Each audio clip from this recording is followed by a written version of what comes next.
So Rutger Hauer's saying that it would have been just a puppet show if it was just replicant on replicant. There had to have been a human there. This isn't a direct quote, but like I love Rutger Hauer. You're paraphrasing. We get it. Mm-hmm. Correct. And thank you. See, it's not very scientific, but really, but really, I mean, if Rutger Hauer nails it, because there was nothing said about Deckard being a replicant back then. I think this is all fluff and bluster by Scott himself to pimp the movie with some controversy, something that we know about quite well today in 2026, clickbaity stuff. But yeah, Rutger Hauer himself was like, no, I don't see it. We didn't play it that way. It would have been a puppet show. And I was like, oh, wow. That I love that answer. And that's the guy from Blind Fury said that, so it just must be right. Yeah. That's right. It's gospel truth. The guy that improv the line like Tears in the Rain and pissed off the writer because in 1 second he improv the best, most memorable line in the movie and it wasn't in the script. Take that, Hampton. And then Rutger Hauer turned directly into the camera after they said cut and said, "Suck it, I'm the greatest writer now." That's not wrong. Good morning. Yeah, Deckard is a replicant, and everything that happens in Total Recall happens. It's not. No, schizoid animalism doesn't happen. Total Recall. Oh yeah, I mean, that's such a great question. It's just like I thought the same thing too, Aaron, for a while. It's got that ambiguous ending. Is it dreamlike? Was it all a dream? Was it all in his mind? Did he and look, and Schwarzenegger was clearly already had his eye on his maid, because he gets the Hispanic girl at the end. So that's the Endemure. And then Leo gets those are his children at the end of Inception. Yeah, exactly. Well, I don't think the ending of Inception is particularly ambiguous. I think I think those are his. Well, he spins the top and it doesn't fall. Yeah. It starts to wobble. That movie was hot. And then Tony Soprano looks up and the screen goes black. Yeah. Don't stop. Don't stop. Soprano sucks. I hate to break this down to everybody. It's not a very good show. Goodness. Why? It's really not a very good show. Wow. Did the mob do you dirty? Wait a minute, Fat Tony. Are you telling me that the mob only did me a favor because they expected something in return? Shame, Fat Tony, for shame. You made this old Italian stereotype a very happy. It's a true. Taking a mafia boss and turning him into a whiny bitch as he goes through therapy is lame. Exactly. And then the impact it's had on 2 generations of screenwriters. Look what it did to comics. It's talking over dinner now. Feelings. It's absolutely awful. Whereas Deadwood, absolutely fantastic. Oh, yes. Never seen it. Ooh. You've never seen Deadwood, Hicks? Oh. No, I'm newer to Western stuff because when I was a kid, you would see like the John Wayne stuff on TV, or my grandma would turn one on every once in a while, and then nobody in my life was into it. So I eventually got into it a little later in life. Well, congratulations. So Deadwood, I'm gonna let you know. Deadwood is about a guy with erectile dysfunction. Not true. Is it like Hung? Is that the sequel to Hung? Yes. So I have a friend when Hung came out. Okay, so I've talked about Marie befriending Thomas Jane, right? So she started watching Hung, which is not her type of show, because Thomas Jane was on it. And she said she stopped watching it when she realized, she goes, the show was making me morally compromised. She goes, because and if you don't know, the show is about a teacher who gets let go, and then he realizes that he has a gift. If any of you have seen Samurai Cop, he has a white gift as opposed to a black gift. and finally, somebody quotes it. That's not me. becomes a male gigolo. And Marie said she stopped watching it when she realized. She goes, I actually had the thought, I feel so bad for this guy. I hope this male prostitution thing really works out for him. And somebody just said that Thomas Jane's the best Punisher. That's incorrect. It's Ray Stevens. I'm Tom Jane. That's the best Punisher and the best Punisher movie. I love that. No, movie. Not even close. He was awful as a Punisher. He was way too much of a dandy. He wasn't nearly tough enough. Ray Stevens all the way. They're different. I don't know who Ray Stevens is, Wes. Do you mean Ray Stevenson? Ray Stevenson. Look at it. Look at it. Hey, I was look going to say, I think Ray, you're thinking of the guy that sang The Streak. Who's in your head. The haircut. He really was the best Punisher. I love Ray. Make fun of me all you want, Sparrow, but you know that I'm correct. That Ray Stevenson is the best Punisher? Yeah, I agree. Visually, I don't think it's the best Punisher movie, but I think visually, acting wise, like the kind of like gruffness that he brought to the role, I think he was the best Punisher. He was it's great just casting. a shame. Now I don't think that's a. As far as Punisher movies, what's better? Like the John Travolta is awful in that Punisher movie. The director's cut of that movie is a whole different beast, and that's the one I always watch because it shows him go down to Cuba. Doesn't count. Didn't even go in the theaters. No, we were talking about Blade Runner. Blade Runner doesn't matter because only one release. There was two cuts. There was the international cut and then the regular cut. Next thing, Wes, you're going to tell us that the Snyder cut doesn't matter, and then you're going to have to deal with a whole bunch of shit on X. Blade Runner, only the Blade Runner final cut because it's the only version you're allowed to watch anymore. On 4K at least. Don't give me the director's cut. If they theater. can't put the best version of the movie in the theaters that it's actually good, then it's on them.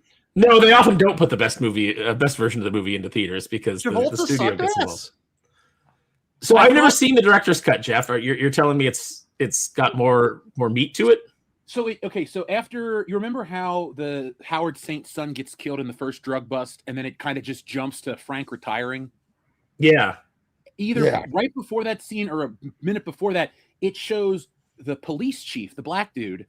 Yeah, it shows him in Cuba doing illegal gambling, and Howard Saint and the rest of his crew come in and they blackmail him. That it shows you how they figure out where Frank's family is, and it builds a little more than just like, I'm here, the bad guys found him, then everybody dies. So there is a decent amount more. Plus, my thing is, I like the ending because, yeah, the Punisher kills people. He punishes them. But I thought he got the best by making John Travolta break and kill everybody himself in his life. You guys, I made you kill your friend. I made you kill your wife. And then the part with the popsicle and the one dude, like, I like the supporting cast. I love the part where the dude's like, you bring a knife to a gunfight and then he presses the thing and it stabs him in the neck. Like, I like that movie. I get it that it's not Punisher Max, but it's just like a solid action movie. And it's partially Punisher, but it's got a little bit of it's got some and it's the popsicles. The popsicle scene is Chuck Dixon. They take that from Chuck Dixon's run. I think that they tried to mix too many Punishers into one thing, and it kind of like waters it down a little bit. But I do like that movie. I will have to check out the director's cut because maybe I'll like it more. I found Roy Scheider. You go watch the director's cut of Ben Affleck's Daredevil. Ooh. Oh God, I bought that. That was a mistake. I hear the director's cut is better, but I've never seen that either. It is better. It's Kevin Smith though, so to tie into what we're talking about later. Yeah. Oh, Kevin Smith is in it. Oh boy, he's the coroner. Yeah. So Hicks, how are you holding up with everything that's been happening lately? What do you mean bad? Like Dwayne "The Rock" Johnson's Moana just bombed. It feels like he can't get a hit movie anymore. I know that you idolize him and you basically built your life around Dwayne "The Rock" Johnson. Well, now I always like to have the distinction though, Wes. I like The Rock the wrestler, the real guy, Dwayne Johnson in his movies. I don't go out and see him in theaters. I don't own him. I think the only reason I own Fast 5 is because somebody gifted it to me. But it's just, it stops with the wrestling. I didn't even watch Moana 1 until a year ago. So I guess the animated Moana is good. No, Moana's a fine film. But the live action bombed, and good. Black Adam didn't do very well. It was probably a couple garbage movies, dude. Like, if you want, like, you're a wrestling guy, so you know the history. When he was a wrestler, he was involved with the best, the coolest shit. As an actor, it's like Tooth Fairy, that was a mistake. Be Cool, that was pretty funny. Doom, not a good movie. Get Smart, not a good movie. Like, I think The Rock has 5 solid films, and I won't say good films, but 5 solid films. And he has The Rundown was fun. Yeah. Walking Tall was fun. Yeah. I like Walking Tall should have been Stone Cold though. That Stone Cold would have been much better in that role.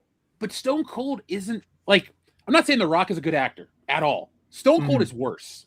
Just putting that out there. Like, nah, that movie where he's on the island and he's having to kill all those dudes. Condemned. Great.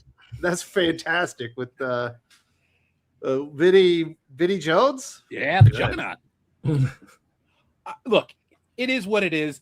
I also want to throw The Rock's Pain and Gain and then Snitch. So 4 solid movies that The Rock is in. Those are the You didn't ones like the Scorpion King? Ooh. Yeah, let's throw that. I saw that as a kid. Like my uncle called me. He's like, I know you like The Rock. You want to go see it? I'm like, yes, I do. People about trash crap all over, but that's a bad fun. movie you can enjoy. what about the one the baby mama drops the kid off and she bedazzles his football?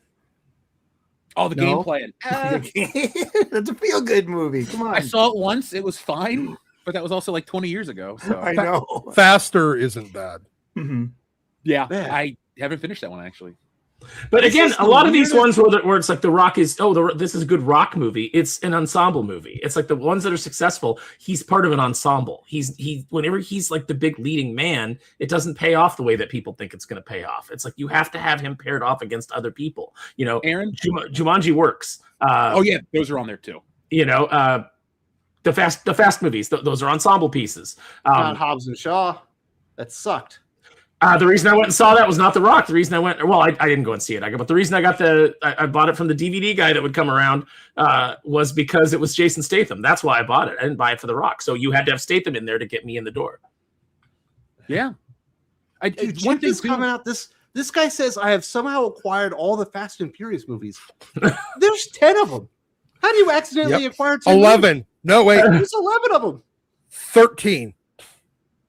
That's fair, though, because look, how do we all know all the words to I Have Friends in Low Places, even though we're not country fans? But we know it. Like, if it comes on, we can sing it. Okay, that's you. But, like, I'm just saying, like, every guy in the world seems to know that song and has no idea why. It's Garth Brooks. There are 12 Fast and Furious movies because you got Fast and Furious 1 through 10. You have Hobbs and Shaw, and you have Better Luck Tomorrow. Those are all. What's Better Luck Tomorrow? It's Justin Lin's movie that has the origin of Han. Oh, okay. I never saw it, but that character's fine. No idea that it was a Fast and Furious movie. Are we going to throw in G.I. Joe? The Return No, of this is no, because that's just my headcanon. This is actually, it's literally the exact same character. It's Han Solo, played by the guy that played Han in all the movies. It's the same character. It's when he leaves L.A. This is why he left L.A. Them on to me. Because they're fucking awesome.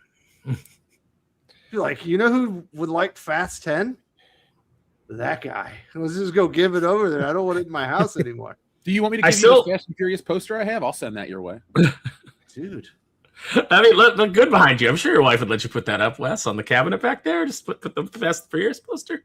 I live life a quarter mile at a time. Like, that movie's so cheesy, but it works. I liked it back when it was the street racer culture, more so than they're like superheroes, but they're criminals. But I liked it better when it was Point Break. Yep, that's literally the first movie. I can't believe that the 10th movie that they didn't, the tagline wasn't Fast 10 Your Seatbelts. It's such a missed opportunity. Wow. See, this is why you make the big bucks. Seriously. Yep. Apparently, JK's not a dude. My bad. No. You know who would like Fast 10? That chick. Let's slide it on over. Chick. She loves The Rock and Vin Diesel. I never got into them, to be honest. I just can't stand car movies that don't use like practical effects. Like everything has this uncanny valley thing. It's just so CGI. I know it's. Did you watch the Fast and the Furious? A couple. I made a couple of attempts. I've seen first one. There's no CGI. Okay, I haven't seen the first one. It's really a low budget car racing movie. Mm. And the second one. Sully didn't see the set in the first one because it seemed loud. It was loud.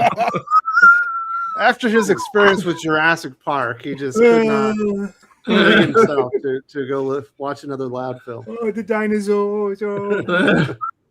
You heard this one, right, Hicks? You heard this one, Hicks, right? Oh shit! Sully thinks that Jurassic Park is not a good film, dude. Okay, no.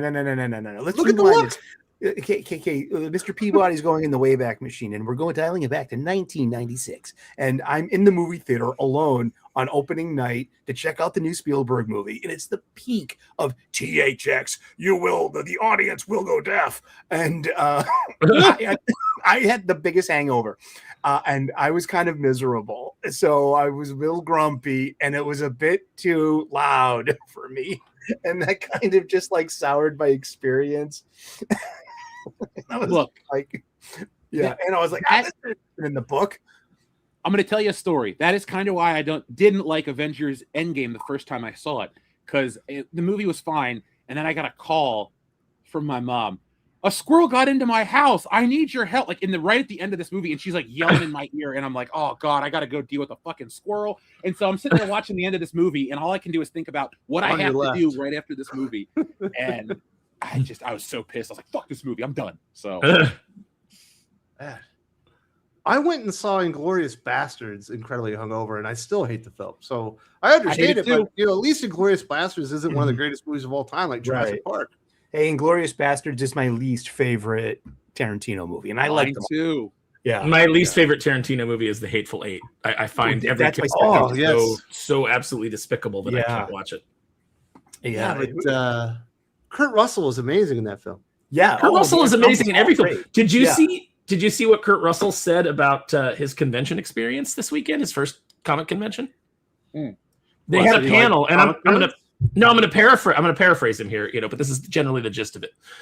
It's not word for word, obviously, but he said that he didn't really like signing autographs because his experience signing autographs has always been he gets to an airport and there's a bunch of vultures waiting there with like Funko Pops and shit for him to sign, and he knows that they're just going up on eBay, And he said so it just all felt very like kind of predatory to him, and he didn't like it. And so his son Wyatt, who by the way John Walker did nothing wrong, his son Wyatt convinced him to go out and do the convention. So he said, he goes, it was a totally different experience. He said, all these people he goes, I've never really thought of like the job of acting having any importance. I've never placed any importance on it at all. And he goes, and it's just like, actors get full of themselves and etc. He said, but so many people came up and like would tell me about how my work touched them at a point in their life, or like, this movie meant this to them because of thus and so. And he goes, and so many people told me their stories and were so genuinely glad to meet me. And, I'm personalizing things for people. And I know that this is something that they're going to cherish, as opposed to just turning around and flipping it on eBay. He said, I'm really glad I did this. He said, it really like connected me to the fans, and it really showed me a different side of this business that I've been in my whole life. I already finally met a room full of Sullys.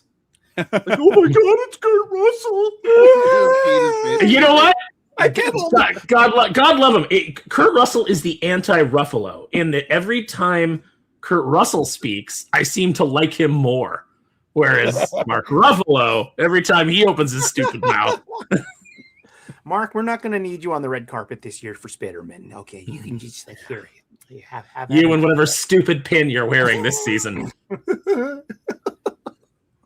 My goodness. Oh man. I saw the greatest thing. So there was a thing about Mark Ruffalo and his whole like free Palestine thing.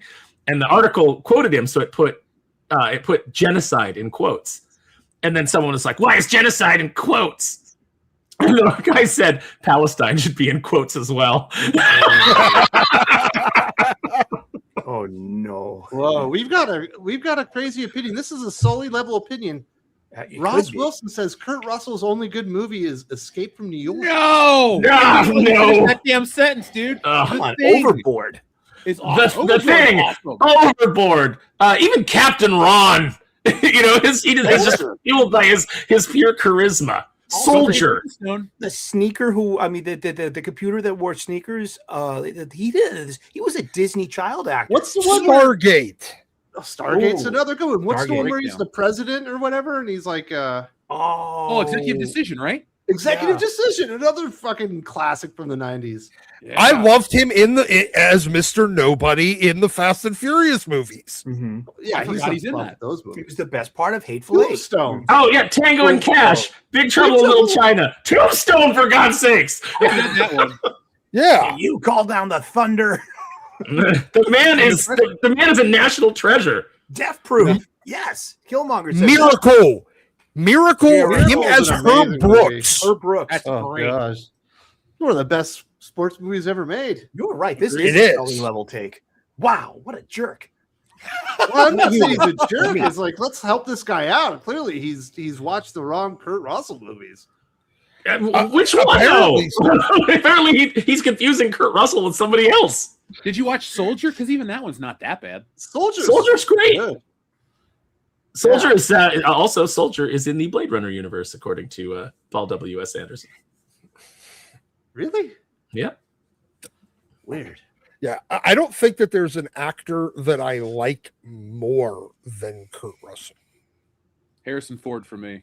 Kurt Russell's right up there, though. But who could you hang out with? Who do you think would be more fun to hang out with? You'd have a better time with Kurt Russell. Oh. Well, you needle the shit out of Harrison Ford, so you'd probably have a delightful time. Harrison Ford is the only grumpy stoner in the world. That's why I would hang out with him, because I'd get him real mellow and join him and just have a good time. If he wasn't on weed, I think he would be committing genocides because he is so grumpy. I think that's the only thing that's keeping Harrison Ford in check.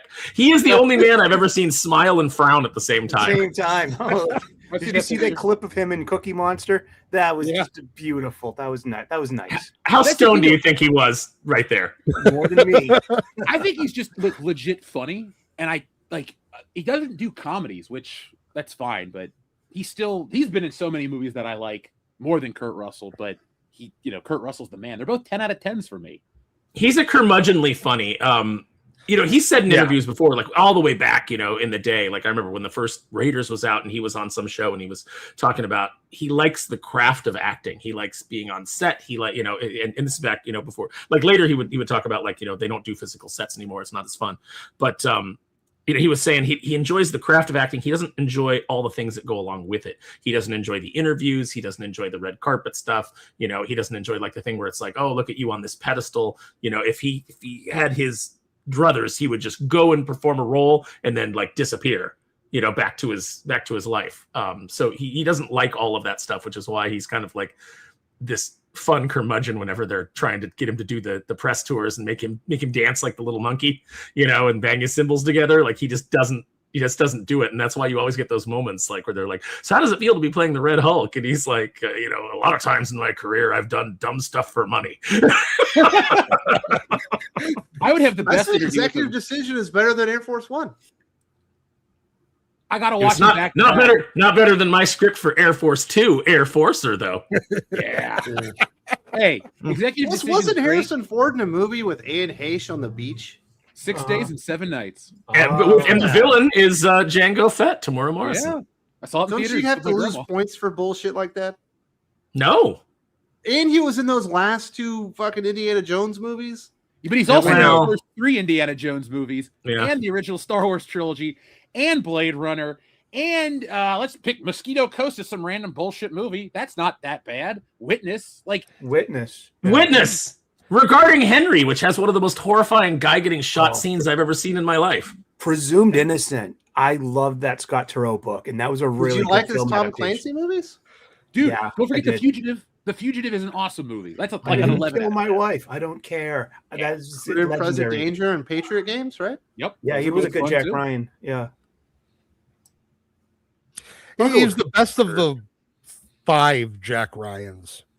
I mean, Star Wars is a better film than anything Kurt Russell has done. But, Han wasn't carrying that movie. Kurt Russell was carrying Big Trouble in Little China on his back. And The Thing. And Han Solo is the coolest part, though. What's that? Han Solo is the coolest part. Look, I'm not going to even say anything negative about Kurt Russell. He's the man. It feels like you're shitting all over him, man. Every morning I wake up. Never mind. We're not going to talk about that. But Kurt Russell movies. Dude, I wake up to my Big Trouble in Little China poster that's over my bed, and I say, Kurt, help me make it a good day. Yeah, man, I need your power. No, I love John Carpenter movies. Kurt Russell just so happens to be in some of my favorite made movies in general. I just want to put that up because at some point I want to talk about that. Week? Oh, yes. Let's put a pin in that and get into it. We will. Ooh, I love a crash out. I love it. Crash out. Yay. You know what I watched this week, Hicks? Starship Troopers. Excellent choice. Dude, there's just so much to love about the movie. Like all the special effects is with the bugs all hold up today. They look absolutely brilliant. The only stuff that doesn't look great is the human body stuff, whenever they get shot or their heads get blown up or everything, because the effects they had just weren't all that great. And then Michael Irons? Michael Ironside. Michael Ironside deciding that he's not in a goofy B-level sci-fi movie, that he's in fucking Platoon. and just eating the whole thing up and playing it completely straight. Just absolutely. His gravitas is just he brought together the young ensemble. You know what I mean? It was like 90210 sci-fi on steroids. And you had all these terrible actors, and you had him just like this fucking Marlon Brando. And you know the scene where Boromir dies in Lord of the Rings, but he tells Aragorn, "I would have followed you to Mordor." And you're like, yeah, and you're in the theater, you're ready to draw your sword and go. Exactly. Like that is me when Michael Ironside says everybody fights, nobody quits. You're like, yeah, right on, let's go to war. Yep. Or I'll shoot you myself. Right. I mean, and as a fandom thing, it is so far away from its original source, the Heinlein book. There are so many adaptation changes that, because sometimes we call for authenticity and for respecting the lore and respecting the source material. And then you have Starship Troopers, which kind of just plays around with everything. Dizzy gets gender swapped. You don't have Rico's dad, who's a huge player by the end of the book, show up. It's really His dad dies in the movie. Yeah, up by plugs. By the and spoilers in the 70-year-old book, Rico's dad, after the destruction of Buenos Aires, enlists and becomes part of Rico's Roughnecks. So it's ironic that you got two Ricos in the Rico's Roughnecks, but Johnny is the top kick. He dies. His dad dies in the movie in that Black Flag operation where they, they get everybody into the war under false pretenses. Yeah, by pretending that the bugs were able to launch a rock from that far away and have it get there that quickly. Clendactu or whatever it's called, right? Yeah, Clendactu. Yeah. What evidence is there in the film that rock isn't launched by the bugs? Yeah, all of human history. Oh my goodness. Oh. Aaron will ruin everything. More like it. A lot of Black Flag operations, a lot of propaganda, Wes.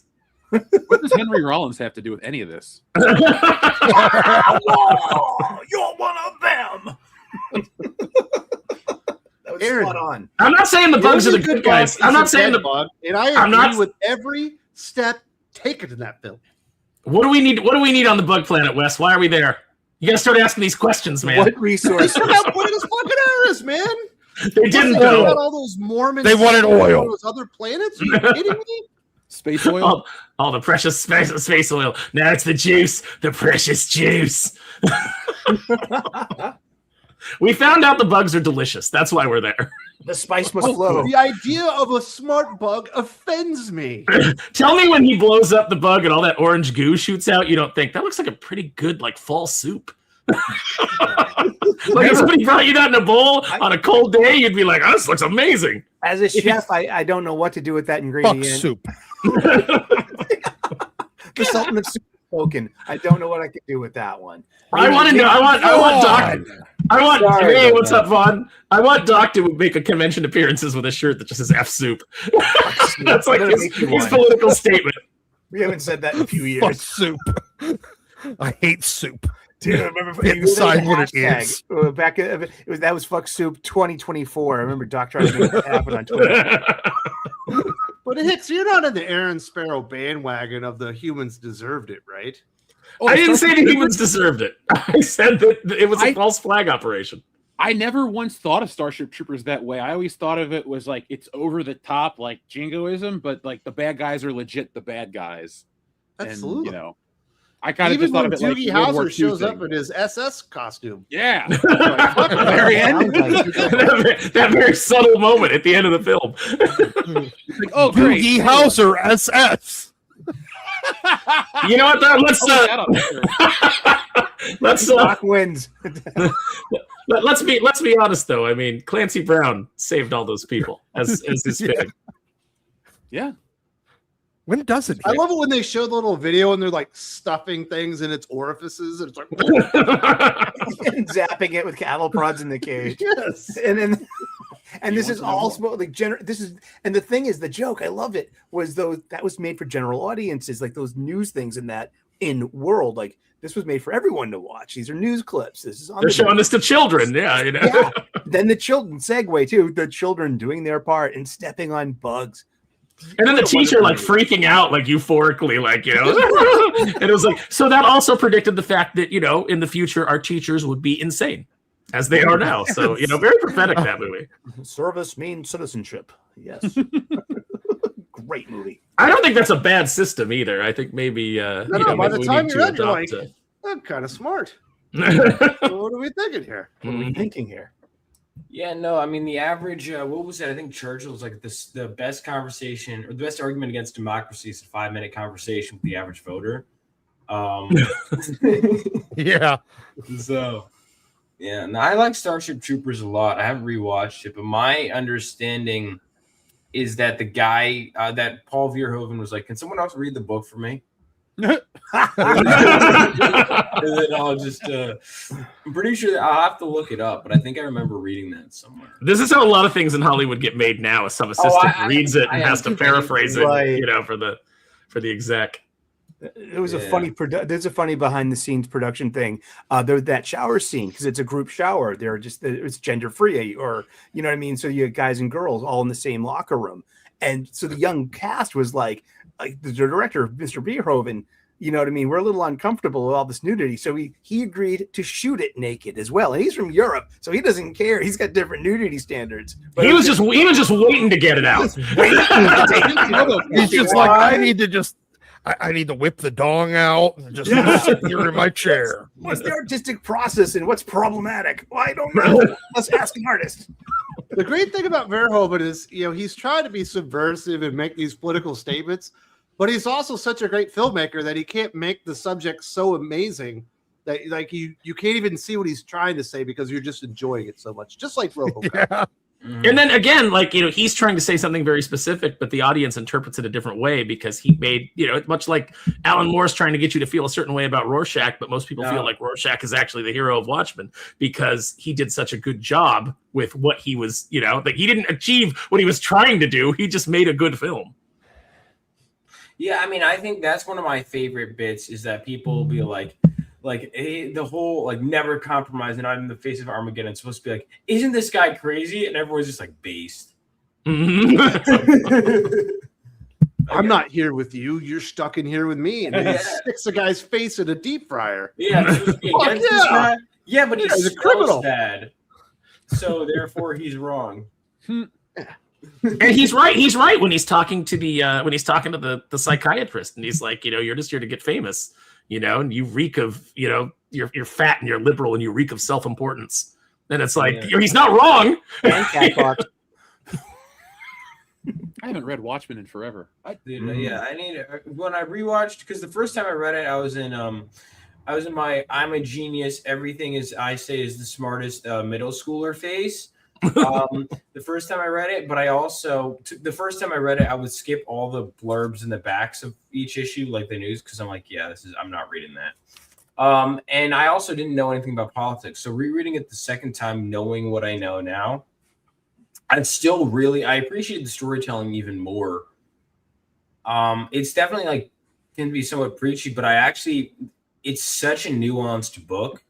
Even if it was unintentionally so, it's so nuanced, and that's kind of one of the things I really like about it. Dude, if you want to read a book that just going through the last 15 years will make you read it completely different, it's Kingdom Come. Really? Yeah. The first time you read it, you're like, oh yeah, this is brilliant. Then you read it today and you're like, holy shit. Yeah. I cannot read it the same way anymore. I mean, the young when there's no more bad guys to fight, we're just going to turn on each other. And then there's the whole, escalation of just what is acceptable violence among ourselves too. And it's just, there's something to be said there. Wow. Wade hit it. Yeah. Yeah. Ross hit it. Get out of here. Ross hit it. Wade was good once. Wade. Yes, but Wade was brought in there to add dialogue to the story that Alex Ross had written. Okay. I have heard that. Yeah, I've heard that too. So it was done the Marvel way. Oh, the good one. But again, but as that became the thing that Wade was known for, it became, he let that become part of his legend, much the way that, Stan Lee didn't sit down with Jack Kirby and go, Professor Xavier is going to be Martin Luther King and Magneto's going to be, Malcolm X. And, and it's about civil rights. None of that was in those early issues. But later, as that got worked in, especially as Claremont started to work that in, and Magneto became a Holocaust survivor, and they started to do those allegories. Then all of a sudden, when people be like, "Oh, well, this is the way Stan imagined it," and Stan's like, "I sure did, true believer." You just let the legend. You let legend happen around you, I guess. Yeah, dude, I love. I don't know if anyone's been seeing this. I've been going into wars on with TikTokers and Instagrammers, people, because I'll just say stuff that's like true. Like I brought up that I think it's, in my opinion, you guys will disagree. I think them removing the Holocaust background of Magneto would be just like completely ridiculous. Yeah. And their whole argument is, well, he was actually a civil rights allegory. I'm like, can you show me the evidence for that? And they're just like, oh no, it's true, bro. I heard it once. So many of these people know this shit second, third, fourth, fifth hand accounts. You watch a show based on a book, which is an adaptation from I don't really pay attention to anybody. Like, discourse about comic books is, for as much as I love making comic books, I never make content about that stuff, and I don't engage in it because I might be like Vaughn in middle school where I think I'm smarter than everybody else. But all joking aside, I can't humor that shit. Like, if it's wrong, it's wrong. Everything can be open to interpretation to a degree, but if you're trying too hard to make it an interpretation to line up with your beliefs and your values, then I just stop caring anymore. Because that'd be like saying Star Wars is an allegory for what it's like to import cars from China. No, it's not. It's just stupid. You can make some argument about Watto, the junk dealer, and this and that. You're an idiot. I'm not going to listen to it. I think so many people just want to feel important. And when did comic books become this political litmus test for your online virtue? I hate that. The Bulbas are going to win, I think. No, dude, it's you're waving your hand around like you're some kind of Jedi. You do that too well. Thank you. No money, no part. You can do it with basically everything too. It's so fun. I could do Super Mario Brothers, the original NES game, is a brilliant commentary on the monarchy. Nice. It's or on capitalism or whatever the hell. And I could intellectualize it. I can see that, man. See, the Brits really are collars to bail out the royals. Wow. Yeah, exactly. Smashing the Turtles really is embodying whatever the fuck. You could do it. You know what those bricks really are? Those are actually the people of the Mushroom Kingdom turned into bricks. So every time Mario breaks one, he's killing a person. Oh, yeah, it's really a subversive. Well, apparently, I remember reading that. Apparently, that was an American. I could double check this. I thought that was the Americans. They just because the Americans would just take the Japanese, whatever they came up with, yeah, we're gonna just write our own story. Well, they would what about what? Yeah, what? Now you got me thinking about all those poor dead people in the Mushroom Kingdom, Jeff. Where are you on that one, Ruffalo? You jackass. Tragic. Well, that's why they don't like Pratt being Mario. Luigi, you participated in a genocide. Okay, I will say this because I'll counter Vaughn's argument. I think it's a great idea to divorce Magneto and the X-Men from any real life atrocity. The entirety of World War II. We've already had one cinematic experience seeing young Magneto coming out of the camp, and awakening his powers with tragedy. But you know what? We don't have to be bound to the real world like that. We can, with the movies, at least you have that space to do something a little new here and there. Sometimes it works, most times it doesn't, and we just make fun of it. But sometimes it does work. And that's one of the things. I think that you can get away with that, make it, it just doesn't work anymore, too. You have to anchor Magneto to. But there are other genocides that have happened. Or make one up for the story. Well, then here's my. Well, there's a Christian genocide going on in Nigeria right now, but you don't hear anybody talking about that. This is just, unfortunately, this is the way of the third world, and it's. I mean, what are you going to do? We can't be the world police. But my counter argument would be, A, they're not 100% interchangeable. B, I would argue that basically, would you be okay with them updating Captain America so it's not a World War II veteran? I think most people would say no. I think when it comes to that, but there's inherently This is a good part story of point. Captain America that works there because he's frozen in ice. You can find him whenever you need. Here's my point. Why not? You can say that Magneto ages more slowly because That's he's a what I'm mutant. saying. It's really So- easy to write yourself out of these problems. That was my point I don't think made it's in a my problem. short. My point I made in the short video that I did, which by the way, another trend I noticed is people will say they'll respond within the seconds. I go, Magneto should be a Holocaust survivor, and then everyone responds, "What about this?" I'm like, did you watch past the 20-second mark in my video? And that people will like delete their responses and be like, "Sorry, bro." Oh, at least you get an apology. I'll put something within 30 seconds, and then at the end of the video, they're still complaining about the thing that's been debunked. Yeah, but one of the things is like, okay, so ready? I'll give you a bunch of different explanations right now. Mutant, but he ages slowly. He was in a coma. Hell, in the Claremont's Run, there's the whole part where he gets turned into a baby and then gets aged back up. That's already in the comics. Yep.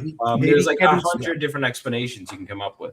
Kevin Smith can trap him in carbonite in that big crossover that's coming up. Yeah. Yeah, the mana. Yeah, yay for the manosphere.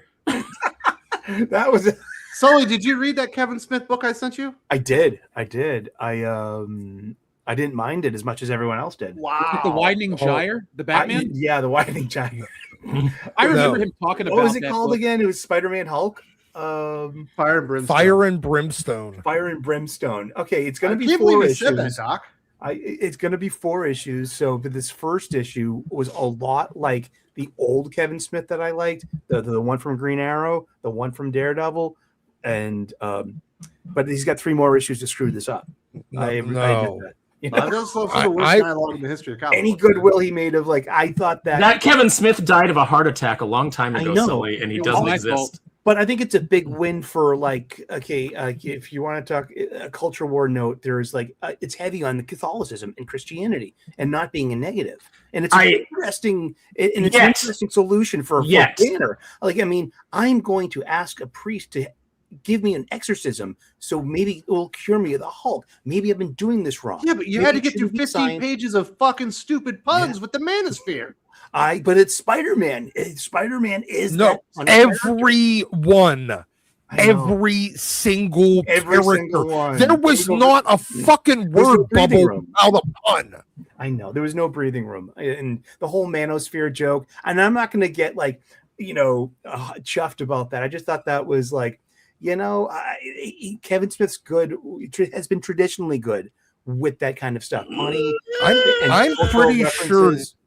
No? I think Neon broke Kevin Smith. That's the problem.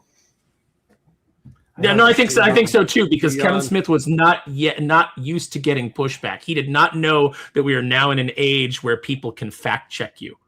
And, he's used to being able to go, like so many of these people, he's used to be able to going out there and create his own mythology and lie and say things like, oh, no, I used to rush home from He-Man. And then it's like, oh, but here in 4K, we've got you saying you never cared about He-Man. Like that was never your thing, so now you're lying. Just like when, you get this thing from him where he's like, oh, I had a subscription to Star Wars comics, which I believe maybe he did. But then he's like, but I always wanted Spider-Man to show up. I don't believe that. You are just doing your PR spin. And I know for a fact from people that have been in the room with him when he's recording the Fat Man on Batman podcast where he stopped it and he's told his partner on the podcast, you can't say that. You're going to cost me work. So he's very much.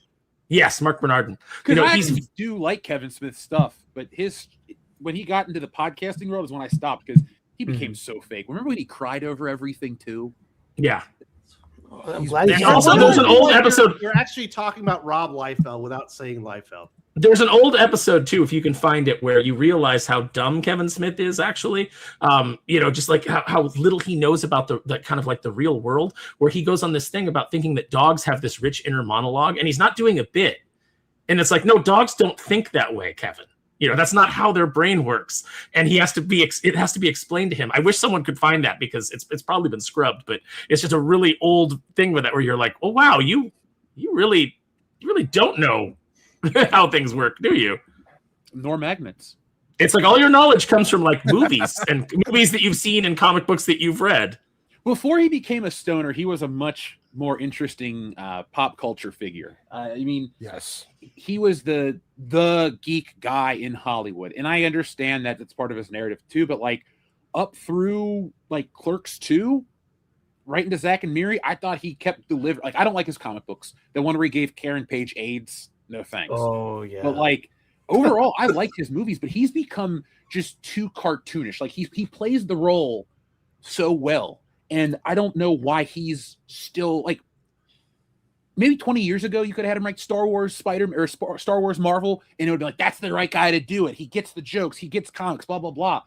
I don't think anybody gets that. Anybody that works at Marvel and DC, I don't really think, Marvel, I don't think anybody gets how to do it anymore, because you pick up these books and they're just trash, and then they're constantly selling you the old books. I don't think Kevin Smith's the cure for anything. And so. No, anytime they're like, Kevin Smith is doing this, you're like, oh, it's 2006 again? Right on. Yeah. I would go to meet him for like View Askew Universe stuff. I've gone to the Quick Stop. I've been to the Secret Stash. I'm all about that. Yeah, Secret Stash is my LCS. Oh, that's where you live up there? Really? Yeah. Hey, Oh, wow. Are you going to be going there anytime soon? Yeah. Can you snap me a picture of that Tusk statue? Okay. Ooh. Yeah. I know it sounds weird. Kevin Smith's actually No. there today. Okay. At Secret Stash. But yeah. I'll do that. I'll be like Jeff. Jeff loves all of your comic books. This is for my. Do me a friends. favor. Aw. Check your Twitter too. Your DM from me. Oh, you got it. Oh, Yeah. cool. I So love I Jeff. like Green you're the guy Arrow that likes Forever, by the Tusk. way. Huh? I do You're the like guy that Green likes Tusk. My friend's kid likes Tusk. I think Tusk is horrible. Really? She's like a 17-year-old girl who thinks it's like edgy and weird, and that's fine. I thought it was trash. That and Yoga Hosers are terrible. Oh, Yoga Hosers Yoga might be Hosers. the worst movie of all time. yeah, the Bratzies. Well, I can see Kevin Smith has perpetrated a lot of crimes. I upon give you a humanity, rose. including comic book men, including the Tell 'em Steve Dave podcast. He's just unleashed a lot of horror upon the world. Don't forget about He-Man. Uh-huh. Oh, yeah, that's true. Not all I the get comic book men are terrible though. Ming was a Right. pretty solid. I met them. No, was Ming actually is really nice. Ming is fine. Like, it's just, but like, and then the culture that like kind of created around it, like the people Ming's that like, nice. put it in their bios and like Well, Aaron, that mixed with the Big Bang Theory and a couple like geek culture mainstream things that all were out at the same time really pushed me out of liking to talk about it and just kind of put me into the I'd rather make it and learn the history of it. 'Cause How many times have guys- you had somebody tell you, "Oh, you must love the Big Bang Theory," and you're like, "I will kill you." You remember Office Space? Yes. Remember, did anybody say it sounds like I got a case of the Mondays? Nah, man. Shit, nah. Get your ass kicked. Like, that's how I'm Lewis. Two chicks at the same time. I'm simple. I don't want to hear about the big, like, and I don't want to. Why don't you like the Big Bang Theory? That's a pretty decent show for about 8 seasons. Oh my God! Out of loud. all the terrible takes that have ever been uttered on this show, that is the worst. It's good. It's not even my It is show. nerd. It is nerd blackface, and I am offended. nerd face, geek face. Quite frankly, Wes, I find the idea that anyone can watch The Big Bang Theory offensive. Pretty funny. I see the clips. They come up on Instagram. They come up on Twitter. With that shitty Lady Gaga song behind it, like all those clips have. To kind of like fool the algorithm. Yeah, and it's like no, not that one. It's the one with little tiny Bruno Mars. But those clips come up, and I sit there and I force myself to watch them, and I'm like, there is not a single clever or funny thing about this entire clip. And if it wasn't for the laugh track, And the cute chicks. you would not even like remotely think you were watching a comedy. It is so terrible, Dude, and I keep watching it like hoping there'll be something. And it's just not. I'm just waiting. I've seen every episode. It's great. Mm. It's better than fucking Friends. I can tell you that. That's true, but it's still shit. It's better than Friends. Is that the bar now? My elderly parents loved that show, and part of the charm was, it reminds me of you and your Batman belt buckle and your Green Lantern Man T-shirt. I love Green Lantern Man. Yeah, I do. I love it more than it looks like a lot of the people that made the show liked it. No, I think the Big Bang Theory is a perfectly fine show. It's not Seinfeld or Cheers good, but there's a lot of good stuff in there. I do despise the Stewart Fails to Save the Universe spinoff that came out because it's really, really dumb. But no, you guys are crazy. Aaron, you should definitely watch the first season. Big Bang Theory, and I guarantee you make it to the end. I would rather give myself a colonoscopy with a golf umbrella. That's a weird way to spend a Saturday. You know, it's even weirder if I told you I watched the first full season of The Big Bang Theory, and you're like, you didn't have a golf umbrella. You had nothing else to do? There was no grass to grow to watch. You think you couldn't have stayed at your lawn or your belly button for an hour? There are things in this world that I define as abominations, and The Big Bang Theory is one of them. I don't know, dude. You know what I try to watch? It turns out is really bad, Aaron. What? I try to go back and watch Sin City. Mm-hmm. Kind of The sucks. first one? The first one? Because the second one's really bad. The second one, it took me 3 tries to get through. Really? But, I haven't watched the second one. I thought the trailer looked awesome, but then I didn't hate it, but I'm in the minority. I used to like Sin City a lot. But now that I went back, I hadn't seen it in like 10 years. I go back and watch it, and it's like, no, this is just really bad filmmaking. Like, they're all overacting. You can tell they're all in front of green screens, and it just kind of sucks. I'm partial because I went on my first date ever to see that movie, so it's always good. It's a weird thing to go on a first date. Girl to an R-rated movie? It was funny. We were in school, and she Fucking asked me, she's like, Maverick. have you seen that commercial with the movie that's in black and white with color? Do you want to go? I was like, sure. So we went and saw Sin City and got pizza. So I always have a special place in my heart for that movie, but I like the comics. I like Frank Miller to a point, and that was the era where I was really into his stuff. I was surprised that Sin City did not hold up as a film. I imagined that it was going to. I got to rewatch it. I think last time I watched it was like 10 years ago, and I still liked it.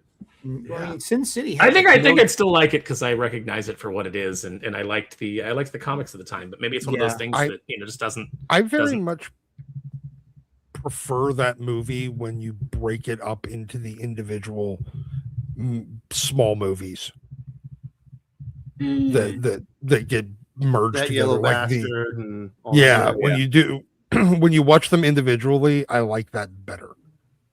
I think it works. I think it works better. So I still want to read all of Sin City because I remember watching the movie and there was some stuff like because I acknowledge how cool it is, but then there's some stuff like he's underneath the explosive and it just blows him up and he hits the ceiling. I don't know. The movie I do think is pretty cool. I need to rewatch it though. So, yeah, I was surprised. I expected it to be a little bit better than that. Let's next, you're going to tell us. What's up? I was going to say, you're going to tell us next that Spider-Man 2 is not as good as you remember, or Christopher Reeve wasn't a good Superman, because I can only take Spider-Man 2 is absolutely excellent. Sully is the one that doesn't like Spider-Man 2. He says Spider-Man 3 is better. I like Spider-Man 2, but I have issues with it. I mean, there's Peter Parker should have been making fun of Doc Ock with every punch. Like, you know what I mean? Something. Is anyone else getting that that reverb or someone's tapping? Yes. Mm-hmm. Okay. I think it's Vaughn. Is it me? Vaughn's vibrating because he's had so much coffee. I haven't had coffee yet this morning, actually. But Hicks, he thinks. What? Okay, that I like Spider-Man. Spider-Man 3 is better than Spider-Man 2. Yeah. It's the dumbest opinion ever. Okay, that one might be. Yeah. Here's the thing: I have a softer spot for Spider-Man 3 in a way because that was the first because one you I were saw 7. in theaters. Sully was literally yes. Yes.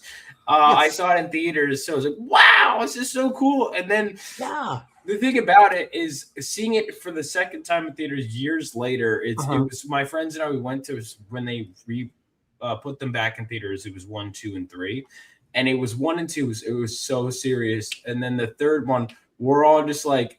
I almost think the 3 was the best movie theater experience because we're all just like I'll have to post it again on Twitter when he starts dancing. Like we're all like, I love emo Pete. I love that. That was so fun. you were 34 years old. Yeah. Okay. Oh, excuse. The best part though for me was the whole thing between Peter and Harry. I mean, Harry's the team, the Goblin Spider-Man team up. That was novel. That was you mean that fantastic character, New Goblin, with his great snowboard to the extreme? But I think the skateboard was cool. All right, you're a hater. Tobey Maguire's a good actor. He totally sells like the complete grief that Peter has because he betrayed his power and his responsibility. He maimed and injured his best friend. He lost an eye. He scarred his face. He could have killed him. And Peter understands that at the end. The regret that he has, I mean, that was palpable. And you know, sure, Spider-Man 3 is fraught with problems, but it's the most fun of those 3 Spider-Man movies for me. Oh God, I disagree.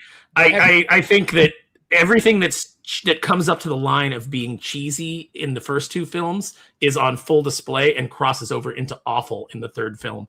I think that all of the melodrama is way overdone. Like when he's crying on the bridge over Mary Jane, I just want to slap the shit out of him. I can't stand like almost anybody in that film because it's the excess of everything from the first 2 films with no restraints on it.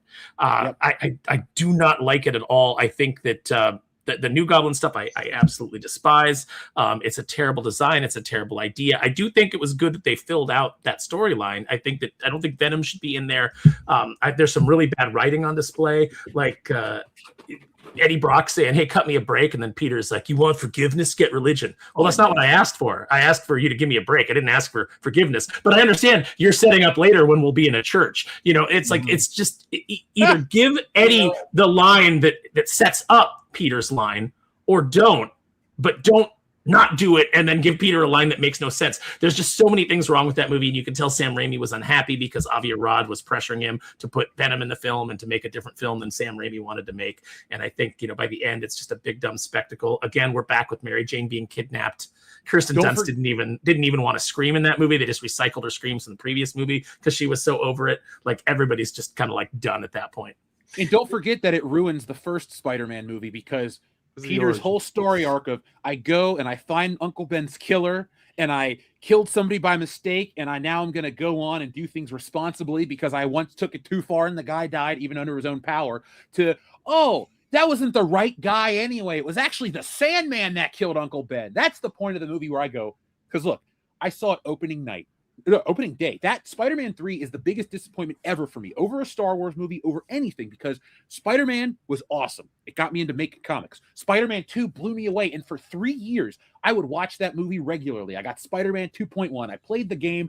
Living around that time, it was just like, there's not a bad Spider-Man movie. And so the anticipation for 3 was high, and it came out, and I couldn't admit that it was terrible, so I saw it the next day, then I saw it 3 times in theaters, and I was like, I don't know how I feel about it. And then I bought it on DVD. And once I got it on DVD, I went, this sucks. And 2 holds up. It's just got so much more going for it. And it also, too, Aaron, you talk about taking the stuff it builds. Each of the other films have this like New York moment where it's like they save him on the bridge or they save him on the thing. And you get to the 3rd one and it's stupid and cheesy. Or you get to like the Jameson part's probably the only decent comedy in that whole movie. I never need to watch Spidey 3 again, but it's also like got the best effects and some of the CGI holds up and it looks great still on 4K. That's the part where it's like, it's a very watchable visually, but like, it's just dog shit for most of it. It also, for all of the strong arming from Avi Arad to get Venom in the film, they get Venom completely wrong. It's number one, they have to speed run his entire arc when really, they should have maybe introduced Eddie Brock in this movie and then got to him in the future. But they get him wrong because they go, okay, we'll just make him like, we'll get Topher Grace and he'll be, roughly the same size as Spider-Man. So we're kind of like doing the same thing. That's not who Eddie Brock is. No. People say that Venom is not a good villain, and I say Venom is a good villain when he's written right, when they tap into what David Michelini put into him in the initial run that he did with Venom, which is Venom, and I've said this before on the show, Spider-Man, Peter Parker was a nerd in high school. He got bullied. Now, if you go back and you read those issues, everybody will give you the take, like, everybody has the take now. It's like, well, actually, Daniel was the real villain in Karate Kid. Like, it's a fresh take. But Peter's actually a dick a lot of the times in those books. There's times where Flash Thompson's like, hey, I'm busting your balls a little bit, but you come into the sock hop, and then Peter's just an asshole. But if you go back to Peter being the bullied nerd, that's what Venom takes him back to. He's been Spider-Man for years now. He's an adult. He's got a supermodel wife at this point. Things are going pretty well for him. Yeah, there's still money troubles and things like that, but he's working at the university. He's got some money coming in. He's got he's had a photography book out there of his pictures of Spider-Man. He's achieved some level of success. He's no longer that nerd in high school that's struggling. And Venom takes him right back to that because all of a sudden Venom is the big roided up jock that's pushing him around. It doesn't trigger the spider sense. Showing it up at his aunt's house and just being like, hey, Peter, I'm just hanging out with your aunt here. Knowing that he could just snap her neck at any moment. It's like he puts the fear of being bullied back into Peter Parker. And that's when Venom works. And anytime a writer doesn't realize that that's what Venom is supposed to be, he doesn't work as a Spider-Man villain. Well All said. right, let's hear for the peoples. We got HH and the fam over to Secret Comics sending my super chat now. As things are crazy on the show floor, shout out to everyone on the Think Critical team. Aficionados, support the best in the comics. I want to know what show he's at. What show? Oh, Colorado Springs. Colorado Springs, Colorado. Oh, My wow. old stomping ground when I was stationed at Cheyenne Mountain, and at the time it was Falcon Air Force Base. I believe it's now Shreveport Air Force Base. But I lived there for about 6 years. So hopefully he's enjoying Colorado Springs, and go down to Tony's bar and get you what do we used to drink? It was Pabst Blue Ribbon. Get you a pitcher of Pabst Blue Ribbon, have some cheese curds, and you will thank me later, sir. Oh. Heineken. Fuck that shit. Pabst Pabst Blue Ribbon. Pabst Blue Ribbon. You get a pitcher for like $6 back in the day. It was absolutely fantastic. The price Rate of the beer. 7. I recommend watching the Roughneck Starship Troopers CGI animated TV series. It's better than the live action film and more faithful to the book. Never heard of that.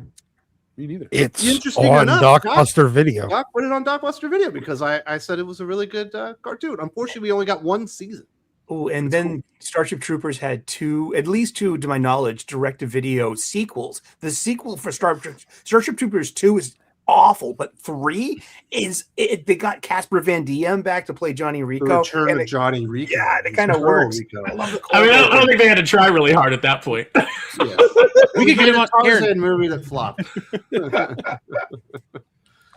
Oh man. There's 3 Starship Troopers movies. There's technically 4, 1 through 3, and Invasion. And then there is the Starship Troopers, like anime CGI that was only available on Laserdisc. There you go. Mini Laserdisc. series. I've heard tales of such things. What, Laserdiscs? Yeah. I mean, It was the future. DVDs were better. Jaguar. That was like, so as readers, do you guys still want continuity, or do you prefer the more seasonal, self-contained story model that comics seem to be moving towards? continuity. Continuity. Very simple. Very, very simple. There's a reason why television shows die, and it's because of the season model. When you are able to do an unending serialized storytelling that just keeps going, there's always a reason to stick around. When you are telling a season-based story model, you have a beginning, middle, and end. You have twice to 3 times a year an opportunity where you're telling your audience, hey, the story's over. Do you want to keep going? And instead, when you keep the serialized model, it is significantly better. Now, does it collect as well? Absolutely not. Right. You can't collect it. That's why Marvel's collected editions program has never been good, and it never will be good. Right.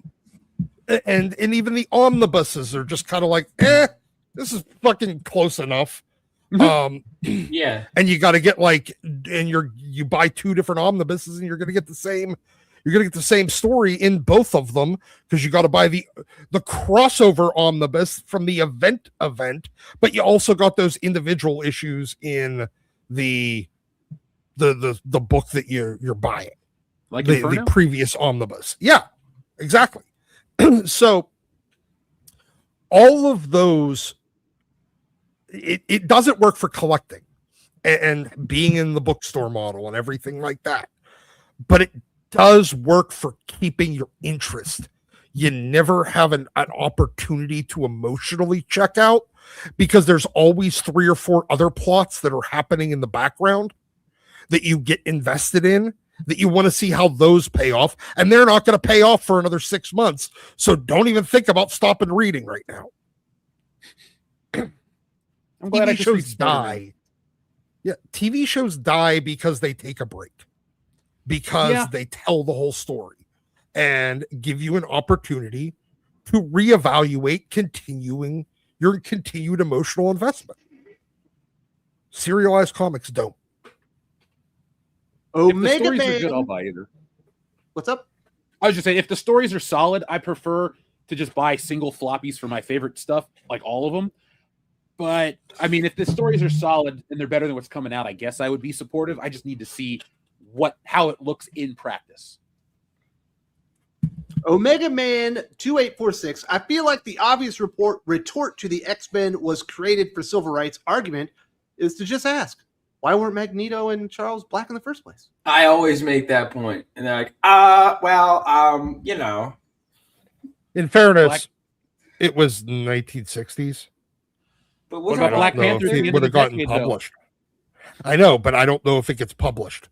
Oh, look, it's more of like a rhetorical thing at that point. I'm with you. It's just these people, man, they want to reinterpret it for their own viewpoint and virtues. It's like, nope, it is what it is. Accept it. Skeletor's like a blue. He's not, 12 different colors. Just accept what is there, embrace it, or shut up. Like, it's not yours. It's ours. It's collective. It's something. It's a community property. So if you don't get into it the way it is, that's fine. Millions of other people will, and they've kept it around for almost 70 years at Marvel. So, I'm going to say this now. Phenomenova was always a civil rights allegory. I'm just retroactively deciding that. Okay. Oh, how profound. Yeah, I don't know why. I don't know how yet, but I'm going to call it something. If you read the very first issue of X-Men from Stan and Jack, Charles is explaining to Jean Grey, he's like, we're the good mutants, and we're here to fight for humanity. And then there's a group of bad mutants who want to take over the world, and that's what we're here to do. Like, he spells it all. So yeah, was Malcolm trying to take over the world? I don't know. It's a very straightforward superhero story until those things get put on it later. And it's like kind of like the collective knowledge. It's the line from Men in Black, so many years ago, everybody just knew that the earth was the center of the universe. Everybody just knew that the world was flat. Can you imagine what you'll know tomorrow? And that's exactly where we're at with this whole X-Men was always a civil rights allegory thing. It's just become part of like the iCloud of general like things that people have heard and they don't actually know. It's like when people say like, well, Black Panther was created, in response to the Black Panther movement. He wasn't. He actually predated the Black Panther movement by several months. They came out the same year, but he predated it by several months. It's like what happened was Jack Kirby had a character he wanted to do. He wanted to call him Coal Tiger. Then Stan looked at it and said, no, I think Black Panther's a better name. Maybe it's because in the 60s, a lot of black people had Black Panthers in their decor. I don't know why that is, but it's like you see it all the time. You see the Black Panther tables, you see you see it in the old photos and things like that. It was very much a thing. So that may be where Stan pulled it from, but it had nothing to do with the Black Panther movement. It's just two things that happened coincidentally. All the civil rights allegory of X-Men was added later. I think Doomface is a civil rights allegory, actually, Aaron. Yes. I think Doomface is an argument for the monarchy. And Stealing Solo has so much to say about the migrant crisis and also, zero tolerance stuff. Don't ruin the third book. Literally what I'm working on right now. It's okay for comics. It's okay for comics to just have been fun at one point. It's really okay. It doesn't have to be a bigger thing. It doesn't have to be, and this all feeds into like the comics inferiority complex, where it's like, until it's a movie, we don't really think it has any value. It's like comics has such an inferiority complex. It's okay that it's just a fun form of entertainment that was made for children. That's fine. Raytech 7 says Magneto was clearly intended to be a Hitler type of villain. Magneto's origins should no longer be tied to the Holocaust. Yeah. Now you're talking some stuff that's actually real, because he was a mutant supremacist. Mm-hmm. Yes, but here's the Magneto exists as a cautionary tale. Yes. Right. Of the person that becomes the thing they hate by fighting so Magneto. hard he wasn't against tied to the Holocaust in the first. I know, years. I know, and when they added all that stuff in later, he became a much more interesting villain. Mm-hmm. Otherwise, he was just like generic. Mr. Freeze. Yeah, much more interesting once you find out about his wife. Exactly. He's very much, the mutants are the master race. He is very much a Hitler character in those early appearances. But that's why I think the Holocaust, I don't think you take it away. That's why I think that underpinning works, because it shows how the person that's victimized, instead of choosing the path of forgiveness and righteousness, how they can become a monster. And you know what? Let me go ahead and jump into this, because someone in the chat wanted me to. I said Jean Grey in Brand New Day is a monster, and they said, "How is she a monster?" I don't mean to do a funny voice for you. That's just my natural thing when I'm doing the other argument. I'm sorry, but they said, like, how is Jean a monster? She was worried about her. She was scared and worried about her sister, and she was angry. The way you can't control the circumstances that life hands you.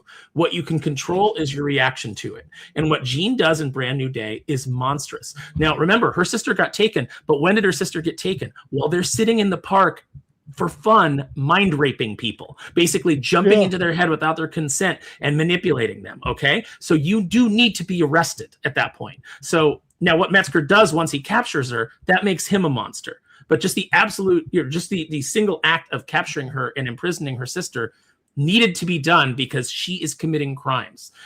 She's committing like some fairly heinous crimes. Taking over somebody's autonomy is on a level that we can't even comprehend in the real world, because it doesn't really happen that way. So Jean's reaction to that, when she has the power to just jump into somebody and walk into damage control, instead she tries to inflict maximum damage everywhere that she goes. She takes an old woman janitor and makes her get into a tank and drive through the middle of Manhattan, blowing up cop cars, firing machine guns through the air at Spider-Man. Where are those bullets going when Spider-Man avoids them? They're going into the buildings around the street that she's racing down as she's smashing through these cars. There's several scenes of that tank hitting civilian cars. Two of them flip off, and you see the coffee shop. You see the way that they're going, and it definitely looks like they're about to land on the sidewalks of the city. And I don't know if you've ever been to New York. Spider-Man has to save a 5-year-old. Yes. He has to save a 5-year-old who would have been dead. She drives the tank directly towards a bus, which Spider-Man has to turn to keep her from crashing through a crowded, tour bus. Ripping right through it. She walks that guy into traffic. She walks him back.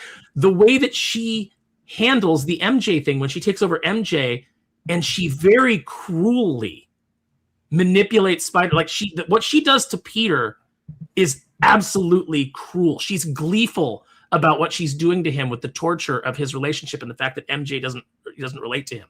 These are all very villainous things that they expect us to forgive at the end because she's worried about her sister. All right. She is a monster. She is the greatest case for the Sentinel program in the Marvel universe. And that's cool if you want to do that. If you want to make, this angry girl who has the power of a god and, therefore should probably be put down for the sake of the rest of the world. If you want to do that within the X-Men movie, that's fine. Make her a Magneto type figure where, she's done some horrible things.